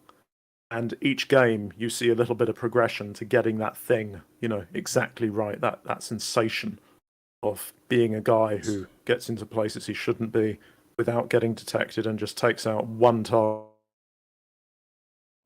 And Sniper Elite is trying to give you that feeling of, being a hunter of various targets, and you can take out the guy that you're supposed to take out, or you can take out everyone. I never thought of Sniper Elite that way, but that's interesting. Now that you've mentioned Hitman, I'm far more interested in it than I was before this conversation. It's a very interesting comparison. I had the same thought, like, hey, I didn't see it that way, but that's actually true. So it's like they just maybe for the next installment they just change some nuances, I would say, but it mustn't be bad. So yeah, that's an interesting approach. Well, as long as you can get the Catgirl outfit. No, but what I don't like about Sniper Elite from the beginning is that typical American badass hero type. I think Sam Fisher was done great because his sarcastic comments, Oh yeah. He was a cliche but a cool one. I liked it. He was believable, and with all the anger and with his daughter and stuff like that. But sure. this I don't even know what his name is. No. There's no character there. The character is the sniper rifle. That's it. BJ Snipeskovich, and he's I don't know, his first of all, the sound, sometimes he's too quiet, the environment is too loud when he's saying something, and he's just a cliche all over the place, and he looks like a Nazi. He's batting for the wrong team. It's basically. Sorry, go on. Sorry, go on. No. I was just going to say it's basically Call of Duty for stealth game fanatics. I don't know. That's not fair. It's not just you're not put on rails. That's actually, I like the sandbox aspect, and that you can do certain targets in the way you want it. And that was actually cool. I think that's what they changed. I think in Sniper Elite 4, I saw some gameplay, and there you could actually read letters, right? When you found some information. Here, you just click on the information, and then he's like, I have this information now, and then there's a new target on the map with the new information, like, if I don't know, there is a secret a weapon arsenal somewhere, so maybe you should check it out. But I like the sandbox aspect of it, actually. I was just gonna say, just to kind of support your point, Alex, and like in terms of the protagonists and like Sam Fisher and Splinter Cell, what makes him work is, like you said, he has those like sarcastic lines, like "It's a boat, so was the last girl you set me up with," like funny stuff like that. But also, like, he treats, like, unlike say like the Sniper Elite protagonist, like he treats his job like assassinating like political leaders and like stopping, the world war as like a 9 to 5. You know what I mean? Like an office job. Like he's like, oh, I gotta go like steal some warheads again. You know what I mean? Which I think makes like Sam like more of a badass. He doesn't like walk away from explosions like a cool guy or something like that. He just gets it done. So. Yep, that's true. So, but I think in Sniper Elite we can see many comparisons to different games that are true. So, like the protagonist, how is he done? And then like what you said, Stealth Dogs, the comparison to Hitman. Yeah, and it's a fun game. I think, especially if it's free on Xbox Game Pass, it's really worth it. Oh yeah, give it a shot. I find it very interesting that we've all mentioned games with guns. Like, I don't think we've mentioned a game that is not super modern as a stealth game, have we? Gloomwood, we could, but I think everybody on the forum knows We're all what holding our Gloomwood breath is. waiting for that one, yeah. But yeah, I just replayed the demo 2 days ago, and I'm so much looking forward to this game. Same. And what I like is because there's now that Steam Summer Festival, or what it's called, and then you can click, because and then they have demos. Next Fest. Yeah, right. And they have, you could download demos from so many games. And what I really liked is that when you click on most wishlisted games, that Gloomwood is actually, I don't know, when I looked, it was at the 7th place or something from hundreds of games. That was really cool. That's exciting. Yeah, so I of course, we all wish them success. We'll expect a wave of converts then. But what I was would interest me, did some of you play the Thief Simulator? I did. I did. I knew. I was sure of that. But anybody else played it? It's on my Tell me list, about I it. think. So, Stathos, what is your opinion on the Thief Simulator? I loved it. I mean, I get what they were. I get what they were trying to do. This I should emphasize. This is not a bad game at all. It's a good game. It just didn't speak to me, which is why I didn't put it in. I think I didn't put it in one of my videos where I talked about 15 stealth games you should own. But Thief Simulator is one of those things that keeps coming up because it's a first-person stealth game, and from what I recall of it, you have a neighborhood and you drive to different places where you could get loot from. Yeah, and then you have to sort of sneak in. You have to use lockpicks or tools to get into places, and you have to you basically have to burgle things. And then you have to drive away. Yeah, one really important element is that you have to check out the routines of the inhabitants. So, is that right? Okay. So I vaguely remember that. Yes. So you could do that. You could drive to a house at different times. Like in the morning, at night, or during the day. So you check out, and then you could check out through the windows where the inhabitants are. Or you could. This is what. You're right. This is what killed it for me. I hated the casing. Oh, really? I liked that because you could go on, like if you evolve, you could get like those little cameras that you could put in the mailbox. So then the routines get recorded automatically. That was, I think. So first of all, it's one of those typical AA East European games, where they use like the Unity engine or Unreal, which they look all the same. It doesn't matter if it's the police simulator, if it's a thief simulator, if it's bum simulator, or if it's drug dealer simulator. I played all of them. They all look the same, and they are not pretty, but in a strange way, with a certain amount of humor, if you like that. Russian humor, I would say. They are kind of fun, because they try to give you something, they don't want to be perfect, but they want to give you a nice experience with nice, interesting mechanics. Sure. And what I liked here is, like Garrett, he could carry all the loot in the world on him. And here you had to park your car close to the house, but you had to be aware of, if you park on the sidewalk, then maybe passengers might notice this and call the police because you're not allowed to park there. So this is a risk. When you steal a TV, you have to put it into your trunk. But you can just put certain amounts of big objects into your car and so on. So there was always this, everything you do is risky. But then you're like, do I steal this now? Or maybe I come back later, and a risk versus reward thing. And that was pretty amazing in my opinion. And then you had to go back to the pawn shop and sell your stuff, but you always had to check if there's like an online eBay thing where people are looking for specific items, so you can sell them there for more money if you are selling it directly to people who are looking for it. I think it had many interesting mechanics, and I actually really liked it. But the second game now is in the demo was out as well.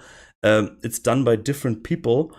Different studio, and I don't think that they nailed it. It's not as fun, I would say. They try to do more with open world stuff, and it's not so much fun. Well, you've convinced me that I should give the first one another try, for sure. It's twerky and it has its flaws, as all those Eastern European AA games or 1A games. I don't know, but it got to me. You have to work yourself in. But I think it's really fun. Okay. That's a fair recommendation, fair shout. I always have to close one eye, play it like Garrett would, But Seth, are there stealth games you like or you are looking forward to besides Gloomwood? I don't know about looking forward to, but we'll get to that. So I'm glad Hitman came up. Hitman's a favorite, 1 to 3 specifically. I was going to bring a game to the table that I don't know if anyone's played. Has anyone played I'm Going In? No. No, I haven't. Yep.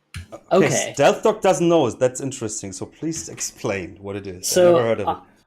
I'm Going In is very interesting because it's straddling a weird middle ground where it's kind of like thematically similar to Splinter Cell in that you're special agent David Llewellyn, and like you go in with guns, and you can go in guns blazing, but you have like no health, so you'll probably die in no time. So it's kind of a weird blend of like GoldenEye 007 and Splinter Cell, in that it's not really sure which camp it wants to be in, but it plays, once you get the hang of the mechanics and how the AI behaves, it plays really well as a stealth game, even though it's not strictly advertised as one.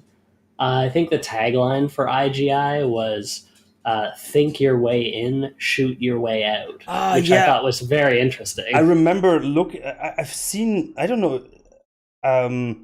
I've seen a video, but I thought it was on Stealth Dogs, but obviously not. Yeah, I know. I saw a video about it. I would recommend it, like, if you like 80s movies and if you like Thief, give IGI a try and try and play it as if it's a stealth game and see what you get out of it. Because I played, there's 2 games so far in the series. There's IGI 1 and IGI 2. I played all of IGI 1, both as an action game and a stealth game. Found both rewarding. And I played IGI 2 strictly as a stealth game and found it enjoyable. Not enjoyable at all as an action game. But there's actually a third game, and this is very unusual. It's been picked up by a different studio that's going to be coming out, I think, sometime in the next year. And I can't tell, like, I can't make heads or tails of it. I don't know what it's going to be. The trailer is very confused. So I'm gonna play the third one for sure. I don't know what it's going to be like. I can't promise anything. But yeah, I think it's on GOG, right? I think it's on IGI. IGI 2 is on GOG. Okay.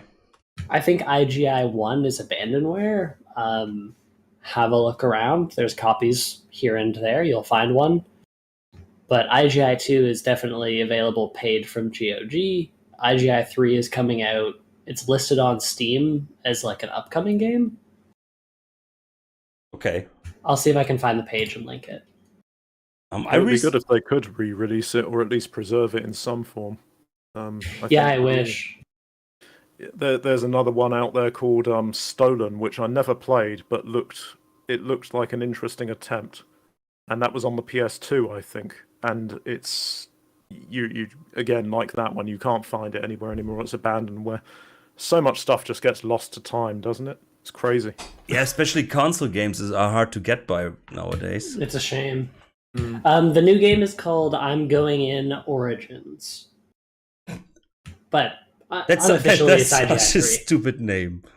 You know, like IGI. I'm going in sounds like a one of going those funny indie games, like with what was it with that pony or like Goat Simulator, like I'm going in could be like some pixel action game, when you just hear the name, and then Origins, that sounds like so big, like it's an old mystery story or something like that.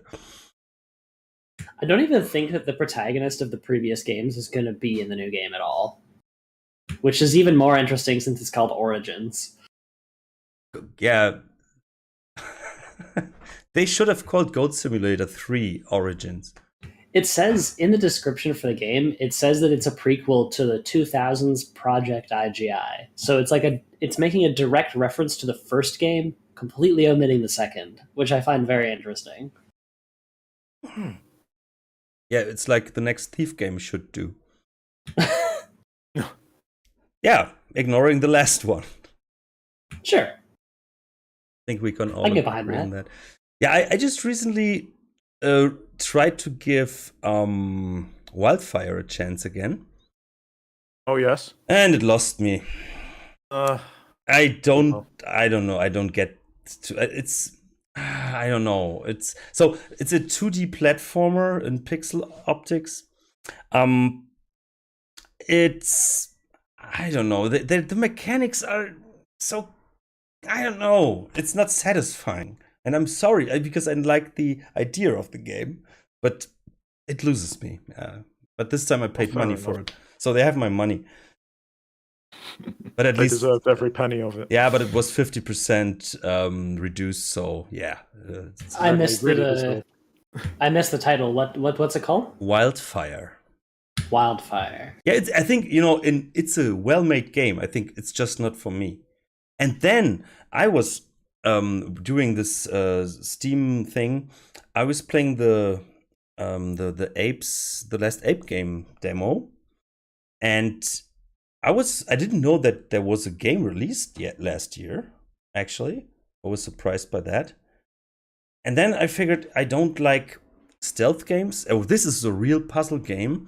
But it's always this hit or miss thing, like you have to reload so much. And, if you do one mistake, the whole situation is gone. And then you have to redo it all over and all over again. And I think that's a mess. But I love Ape, I like the characters and the world, but it's, I don't know. And it doesn't work as that the controls are not as nice as they were back in the old ones. And yeah, but did you play it, Stealth Dogs? Abe's Odyssey. No, the last Ape game. Abe's Exodus? No. It was released last year, as far as I know. Was this the remake or? No, it's new and tasty. No. I don't. It's not the new and tasty thing. Is it Soulstorm? I think, yeah. Right. So that's a remake of the second game. No, I haven't played it, and the reason I haven't played it is just because the old ones have a certain point of nostalgia for me. They were very unique. You sort of had everything was in a single screen, and I think that in the remakes everything sort of scrolls, right? You have more of a scrolling thing. Yep. Is that right? Yep. So it's not that I don't appreciate all the work that was it Oddworld? Who were the developers? It's Oddworld Inhabitants, yeah. Oddworld Inhabitants. They're also the publisher. Yes. I appreciate all the work they did on it. I played and I finished those games back in the day, and they kind of have they have a very strong nostalgia pull for me. I'm not saying never, but like I didn't feel the immediate need to go to a remake for that because just because. No, I think I think Sometimes it because the old games still work. Yes, I think that might be part of it, but there's no doubt that it did need some kind of update for new fans to find their way in. And if people have them, that's fantastic. What I like is the interconnectivity, like, you know, between, basically it's like a puzzle. You have one room you have to solve. And now you have those ways in between, which are basically used for that you have a save point there. But I think it's nice that everything is interconnected, which is always cool for a game. But what it lacks is like, and that annoyed me so much, and that worked in the old games, when you wanted to crawl down a ledge. You know, you just got to the ledge and then you push down and then it just worked. But here you have, you know, sometimes it works, it doesn't. And if the controls are not 100% perfect in a game where sometimes you just have a second to do the perfect timing, you know, to avoid an enemy, to slip past them or whatever. The controls are all you have. And then it doesn't work perfectly. And this gave me so many frustrating moments. And I just played the demo, you know. And yeah, that was really, really sad, because in general, the Oddworld games are amazing, and I really like it, and the characters and the stuff. And I don't think, did they have a farting button? They did, yeah. They did. Yeah, and he laughs when you fart. And I didn't find it in the new installment, but maybe I think that was my mistake. I'm pretty sure they kept it in there. I'm gonna leave a review for the game. No fart button, 0 out of 10. Yeah, right. I was about to say no fart, no buy. Yeah. No, but I think, you know, that was the only problem I had. Like, going down ledges was not working as I wanted it to be. Or, you know, did you leave a review? No, I have a. Oh, you should go post a discussion thing. Go tell the devs. Maybe they don't know. Nah, I'm pretty sure they listen to this here. I hope so. Hey, it's the biggest thief podcast out there, so. Facts. And the smallest. No, but yeah, it's sad. No, it was just released. It will be released on June 21st.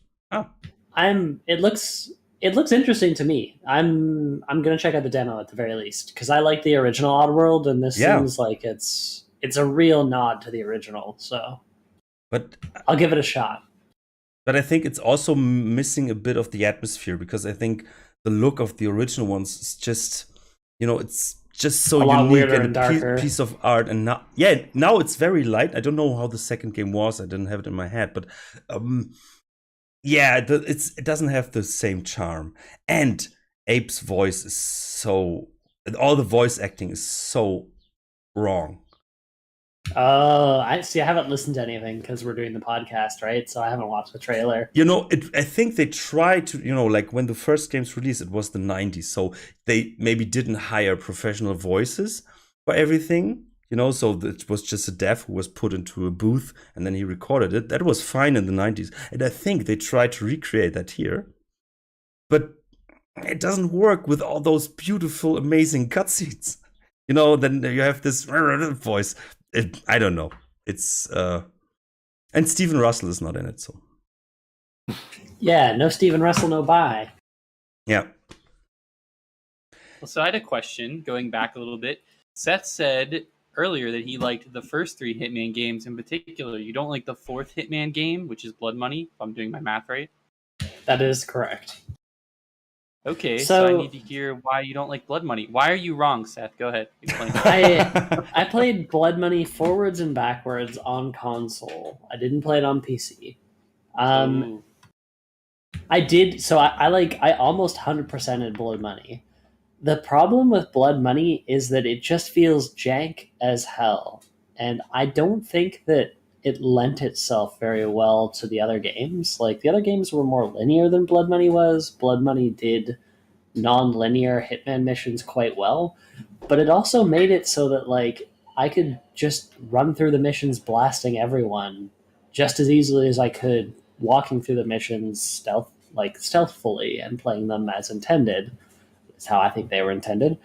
And I didn't like that they played they played so easily, taking the path of least resistance, which was just killing everyone. I don't think that was a step in the right direction. I see what you mean. They definitely took from, and yeah, like Thief 2, I remember the original, or not Thief 2, Hitman 2. The original Silent Assassin is very linear because you go from like mission, like you're in, you'll be in like India and then you do another mission in India and then you'll fly somewhere else. And whereas obviously Blood Money, you're going from, they more design missions first and then the story around it, almost like Thief 1 and Thief 2. Whereas in the older Hitman games, it's more of like a linear story. I think they wanted to transform the series more into something where, yeah, you can shoot your way out, whereas maybe in like Contracts and in the first 2 games you can't. But I think they wanted to make it more of like not like a high score, but like do it your way. And yeah, you can just take the silver ballers and just kill everything, but like that's no fun. You want to make everything look like an accident and get that Silent Assassin ranking, almost like more of like a more freedom based like high score game rather than a linear stealth game that the older games were. So I see what you mean, but Blood Money is near and dear to my heart. I haven't played either of the 2 most recent. So I haven't played the like what is it, like the board game, like the turn-based one, and I haven't played like the one that has online features yet either. So like those 2 are completely exempt from my judgment. But I really enjoyed, like, I'm a stickler for the first game in the series. I really enjoyed the first one. Second one was good. Third one was okay. Blood Money, eh. I agree again with you. Wow, it's amazing. I loved the first one. I think, first of all, of course, it was that interesting new experience. I remember when it was announced in magazines and stuff, everybody was like, wow, that sounds so cool. And I think it was. And I still remember the cheat that you could put in at the beginning. It was Kimbo Kasteknev. So I don't know, you could you name your profile that, right? Yeah, right. And then it was a cheat. I don't know, you could choose a level. I think that was the cheat. And I think you got all ammo and weapons if you wanted. But yeah, that and after that the game lost me because the enemies weren't reliable. And for me, I never knew when do they detect me. You had this meter from the second game on, and I remember the demo that was really interesting. It was this, I think it was a finca in Spain or Italy or something like that. And you could go into like through the delivery entrance. It was a huge white wall outside, and I never knew. Sometimes the guards detected me immediately, and sometimes they didn't. And I never knew what happened, and so it lost me there. I mean, maybe sorry, I was just going to say, I think I've fallen into a universe where Hitman 1 had completely reliable AI. I mean, like, is this the case for you guys? Because I mean, one of the things that defines Hitman 1 for me now is thinking about it. I think about I have a fun hobby where I try and think of stealth games that, when we played them 20 years ago, are they still playable by today's standards? Hitman 1 is a barely functional garbage fire in terms of gameplay. You're not wrong. Yeah, because there's so much that can go wrong in terms of just how the AI perceives you, and on top of this, they had the foresight to put in the checkpoint system. So if you die, then you get sort of rebooted to the last possible save state. However, the AI doesn't reset. So if you've totally messed up that third or fourth mission, the assassination at the restaurant, that's the one I was going to mention too. Yeah, that's where it all goes kind of haywire. It's a great mission, but you need to know what you're doing and when you're doing it. So, because if you don't, did I get it right? So you can reload at certain points. I don't remember that actually, but the AI doesn't reset. You have a protracted cutscene where he falls down and looks sad, and then you just literally pop back into the world, and the AI is in exactly the same active state that it was in when it was trying to kill you. So That is so stupid Have and, fun with that. and a typical example of nostalgia, because I totally forgot that. Yeah, but I mean this is the thing, isn't it? Like at the time that we played it, we persisted through that. We pushed through it because we were like, oh, there's a good idea in here somewhere. Let's just dig through all And this there- crap first, there was and then no- we'll find the good idea. There was no And- comparison, you know. Yeah. Well, and at some point, it was the first game, right? Yeah. Hmm. So Stato, But you- go on, please. I was just going to say, like you push through it, you persevere. Games back then had a certain attitude, which was learn how I work or fuck off. Like there was no sort of hand holding tutorial stuff that you get now. There was a recent game that had a remake called Panzer Dragoon, and that game when it came out for the first time in the 1990s, guess what it came with? An instruction manual. What did you do with the instruction manual in the 1990s? You actually read the thing. You read it and you understood what the game was and how you played it. For a modern audience, they just literally they had no instructions, they had no tutorial, no introduction to how the game worked. They just threw you straight in and expected you to, figure it out yourself.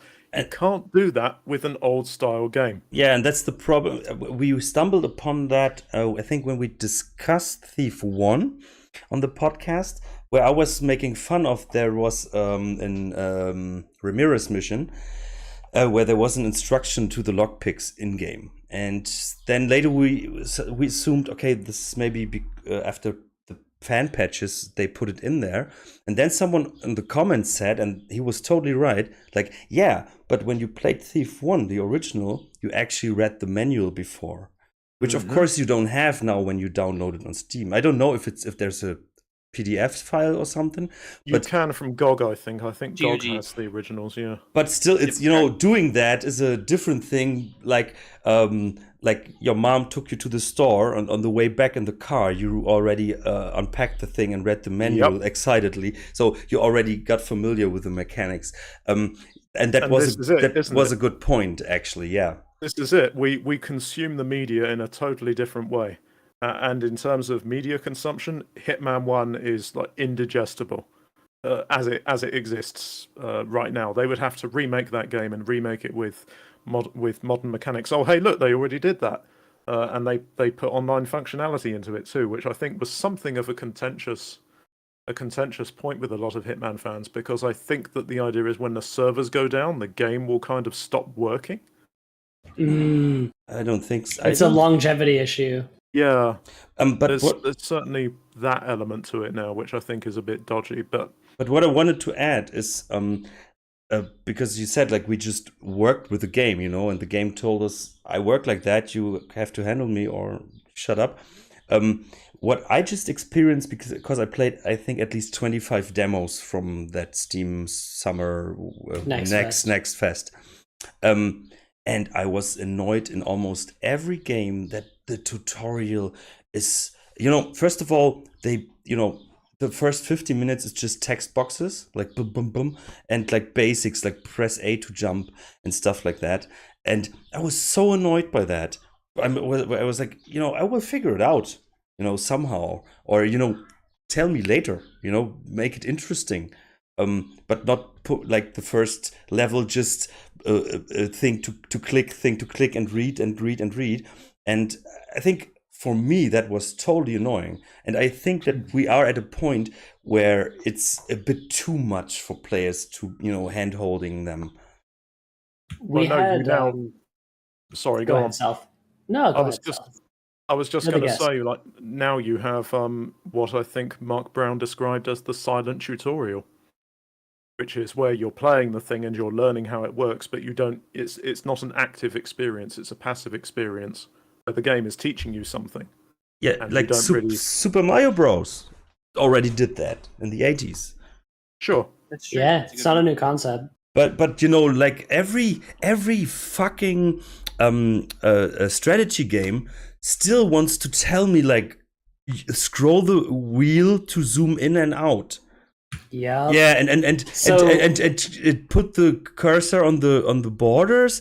And today I played one, and it says like you can put the cursor on the borders and it moves, or you can use WASD, or you could click the right button on the mouse also and move. Well, I'm like, yes, it's not the first someone who clicks on Steam and goes to the next fest and downloads the demo there. I'm pretty sure they played a game at least once. It's not the first time they're starting Steam. Yeah, and I don't know, it's too much. I think now where you don't have those physical manuals, yes, they needed to adapt to that, and they did. But it's so, even every indie game now does shit like that. Well, we, as you know, because you played the game that I'm working on, Alex, we went hard in the text tutorial direction. And Yep. then we realized, holy crap, nobody likes this. We need to go in the opposite direction. So the way we're going now is we're just making it so you can't use UI that you have no reason to use. So when the game starts, you have one UI option, and then the number of UI options available to you increases as your capacity to operate increases. So we have a silent tutorial now, whereas before we had a text dump. And I think that's very indicative of how new games versus old games operate. Old games are just like, well, you can read the manual if you want, or you can just play. Whereas now, we know better, and we know that we need to teach while you play, right? I hear a dog. No, you hear my fiance putting her shoes on. Is that her Serbian that she talks? They're talking about you being Serbian now. She says sorry. She's from Serbia, right? Sorry, I'm Yes. Serbian. Yeah. She's also sorry she's Serbian. No, and she doesn't have to, but you just said she talks and there was a woof. Yes, Serbian, the language of barking. And I know that Serbian doesn't sound like that. Stefano, let's hear something Serbian for the crowd. They have to say what they want me to say. What do you want her to say? Thief is a good game? Yeah. Thief je dobra igrica. Yeah. Say that again, one more time. Thief je jako dobra igrica. There we go. We have a very smart dog. Oh no. Oh, I won't repeat that to my physical audience. No, I know. I know that you don't. Don't tell her that you love me. So guys, let's go on because I'm melting here. It's so hot. Because of just the Serbian voice. Stealth dogs. The Siege and the Sandfox. Do you know what's going on with that game? I didn't hear a lot of news. still waiting to hear news on that. I mean, like, good games take time. Wildfire took, I think, 8 years to come out. I was tracking that for a long time. Yeah, but so there's we're not still much waiting. they show. I think you have to keep people engaged a bit. Oh, it's like this. I mean, what can I say? Like, the developer hasn't released much since I saw their initial trailer. At least as far as I'm aware, I still need to catch up on everything that was announced at Steamfest. So maybe there's something there, maybe they're not. But I think if I were making a stealth game, I would not want to go into contention with Gloomwood. So Yeah. just saying, maybe they've made a choice on that. But so the Siege and the Sandfox, very interesting game, and the character looks a bit like Garrett in pixel optics. So I think we are already in 2 hours. I think we can jump to our end topic. I'm going to drop out now. But Okay. Thanks for having me very much. Thanks It's for joining appreciated. us. Amazing. Yeah, No thanks for worries. stopping by. Always Awesome. great to have you on. Always a pleasure listening, chaps. Take care. Yeah, and Thank we you. will Well- make that next episode that we have planned with someone else happen after summer, I would say. Okay. Yeah. Perfect. See you guys later. Yeah, have a nice weekend. Bye. Take care. Bye for now. I'll miss him. I miss him already. Yeah, he's amazing. So, the last topic was Truarts Dungeon. yeah, and I think this will be a fast one, but it was also on Reddit, and it said it was posted by Garrett8319. Well, is it normal? That's my favorite, Garrett. Is it? Clones. The Yeah, clones. I think the 6171 was pretty cool as well. But he's good. yeah, 8319. Yeah, I think he's amazing. Best Garrett ever. Is it a thing on Reddit to name yourself with a word and then have like 4 digits behind it? Because It's like burner accounts. It's when people make accounts for like they want to post one thing or 2 things and they do it really quick. They make a burner account. So they just pick a name and add numbers to it so that it fits. okay. And Garrett8319 said or asked, what is the secret dungeon in Truarts Mansion supposed to be about? Unless I've missed some book or scroll that explains this further, it seems pretty unexplained. And a hammer haunt guarding a golden skull. I think we already mentioned that at the beginning of the episode. I think that is the thing about Thief 2, like those little places that are a bit off the prettiness of the rest. Off the beaten path. Yeah, I think they get a bit more interesting in Thief 2. So can I ask a question really quick? Yeah. Are we not talking about Truart's weird dungeon with a zombie woman in it? Are we talking about a different dungeon? No, it's that thing. Yeah, they are interconnected. I think it's actually 2 interesting areas put together. Okay. You can enter the when you shoot the hammer symbol, and then the huge hammer moves. Oh yes. So- Okay. See, I don't remember the golden skull, but I remember the haunt and I remember the zombie woman. Yeah, and oh. Wait. I know. Okay, I just thought that the bot is not recording anymore. No, and so you can enter the Hammerite section, and I think that is pretty obvious because, of course, Truart's family was they believed in the builder from the Hammerite's perspective, and then and this is still a Hammerite's chapel, which I think is really interesting since he's so close to the mechanists. Mm-hmm. And then, of course, you have this a secret area, and of course, there's the haunt. I think because I read that the haunts usually appear when something is corrupted in there, and yeah, Which is interesting because that kind of implies that his relationship with the mechanist is what causes the haunt to I would say pop that. up. I also believe that is the case, and from there you also can visit that torture chamber. Yeah, so the torture chamber is what I'm thinking about. Yep, it's the more interesting part in my opinion because it's not connected to the story, I would say, or the lore of the thief. I think it's really connected. So I guess we're gonna have different opinions, which makes this interesting. Yeah, so go on. What is your idea? So you can find a readable from, I can't remember who it's from. Actually, it's from Truart himself.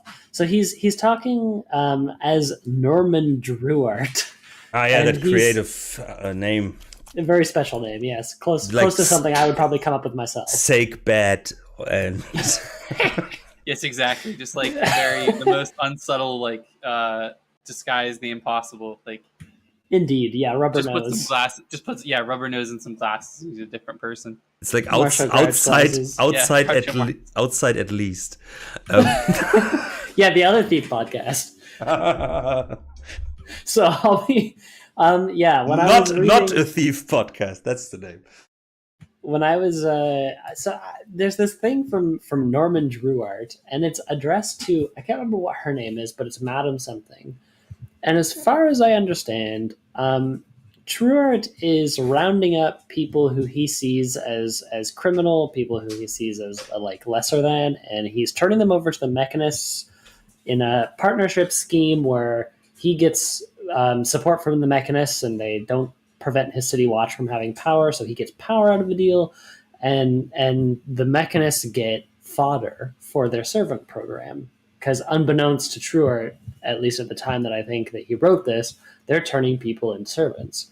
So my understanding of Truarts Dungeon is that Truart is this corrupt figure who's in charge of the city watch, who is trying to get rid of people who he has on his naughty list. And at the same time, we know he's corrupt because the people who are on his naughty list are people who he's like negotiating with. He's using his position of power as leverage. And the person who he's communicating to, he's saying like, hey, Madam So-and-so, I'll give you special treatment. I won't arrest you if you give me what I want. So he's being a predator. And my understanding of his dungeon is that the woman who is now a zombie in his dungeon is actually the person from the letter that he's writing, the person who he said he'd give exception to. And he brought them into the dungeon and then abused them so badly they died and resurrected. That's my understanding, is that his dungeon is like an expose of his character as a corrupt official. Did you guys see him the same way? I'm just trying to remember when we talked about this mission, were you guys already aboard, or was it still with Nex and Psychosis? I think it was Nex and Psychosis. I wasn't there for when you guys were talking about this. Yeah. So yeah, of course we talked about that room, but I think we focused more on the spiders. Do not press this button. I think we didn't recognize the readable that you just connected to that, and I think that really makes sense. Yeah, so that's an interesting idea about that situation. I'll find the readable and link it in the chat, just so people can read it. I always thought that his family was corrupt, like the dungeon, because I mean the dungeon's like underneath the house, so like it's been there, you know what I mean? So I always thought of it as like, when I found it, I was like, oh, like he's corrupt. I always thought of it maybe as like the family's always been corrupt, because I mean Thief kind of has that. Of course they were. They're nobles. Yeah.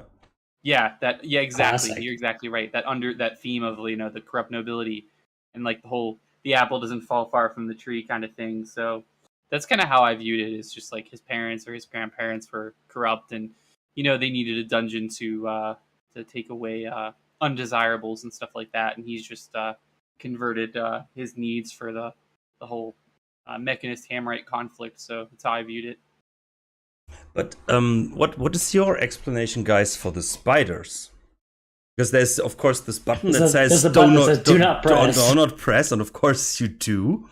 And suddenly there is the spider. Or two. I don't know. Is it one or two? I think it's different. Two. It's a different verb, because back when I played it, I think it was just one. But it doesn't matter. But like how? Where do they come from, first of all? And isn't it maybe it seems like there is also a bit of pagan magic behind it, maybe? Fair. I don't know. I never thought of it as pagan magic until you tie it in with T2X. At that point, pagan magic is plausible. Yeah, but that's not, that's a fan-made thing, so... It's fanon, not canon. Yeah. Fanny. So, what is your explanation on that, or your idea about that? Would interest me. Do you mind if I go first? I think that the dungeon is halfway between being a developer secret and a narrative secret, in that like the spiders are part of the more like developer portion of the secret, in that like the devs put that button in for fun, and then it's unrelated to Truart himself. How do you feel about the button,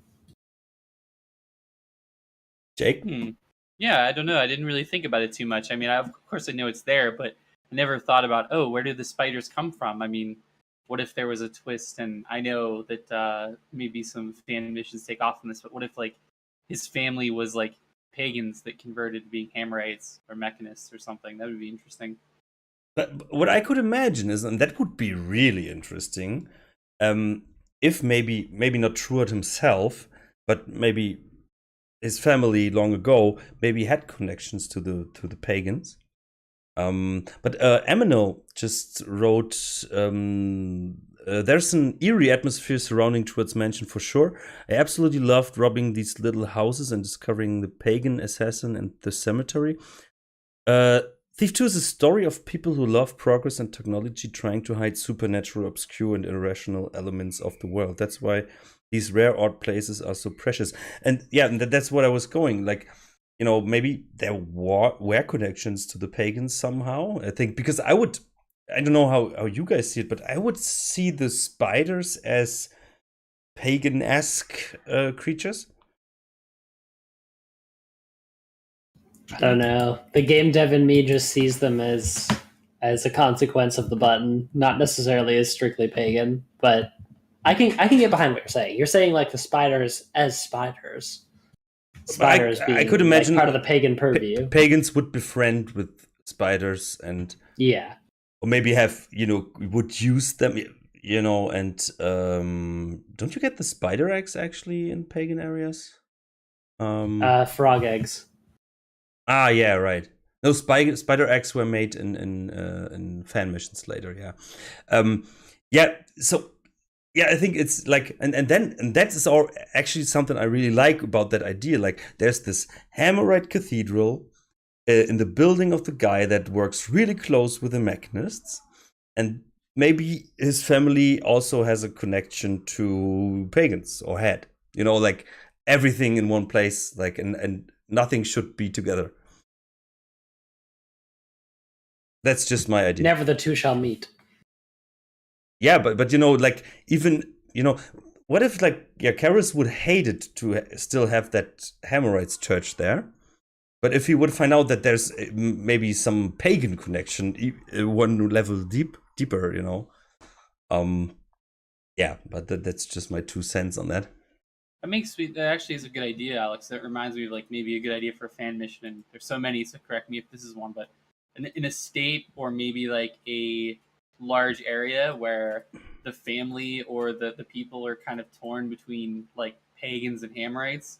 So maybe have like one building, like a giant cathedral, and half of it's been converted into like a Hammerite cathedral, and the other half is like a pagan site. Ooh. Where, yeah, I don't know. It just seems like you like struck an idea. I think that'd be really cool, and like you could have the story where the family members or there's inner fighting and stuff like that, and going between one area and the other with the contrast in the environment and the enemies. Maybe cool. So I'm gonna message Brethren with a new contest idea, and it's gonna be called I don't know, a state of change. Religions colliding, clash of religions, and it's gonna be about a romance love story between like a Hammerite / Mechanist convert and a pagan, and dealing with the issues that come with crossing those détentes. It's Norman Druid, Lady Karras, and it's going to be a beautiful contest. And Parrot.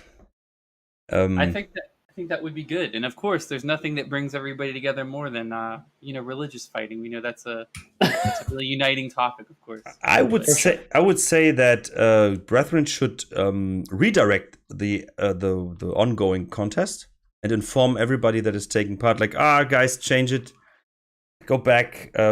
We do the whole thing with a new perspective. Yeah. Oh man! Just as an aside, I've done a few game jams where the game jam is a game jam with a twist, where like they give you a subject to start with and they change it halfway through, and it usually results in something very interesting. I'd actually love to see a curveball contest. Yeah, of course. It's like sorry to digress. No, that's okay. It's like Two-Face. It's like the whole duality aspect is what makes it interesting. So yeah, but the idea is that in general the dungeon is just another secret of a noble person that who's hiding things and doing bad things to people. Yeah, for sure. It's the simplest explanation, probably the most likely. I think there's not actually, a big thought behind it by the devs. But yeah. So, before I melt totally, this was fun and another spontaneous guest that we had. One of my favorites, by the way. And so I think we can finish this. So thanks for the listeners, for the people that were in the chat and were following this. And thanks to you guys for doing this with me. Always Absolutely. a pleasure. Anything to add? Thanks, Stealth Docs, for being on, and it was fun. Good episode. Absolutely. And you won't get rid of me without me kicking and screaming.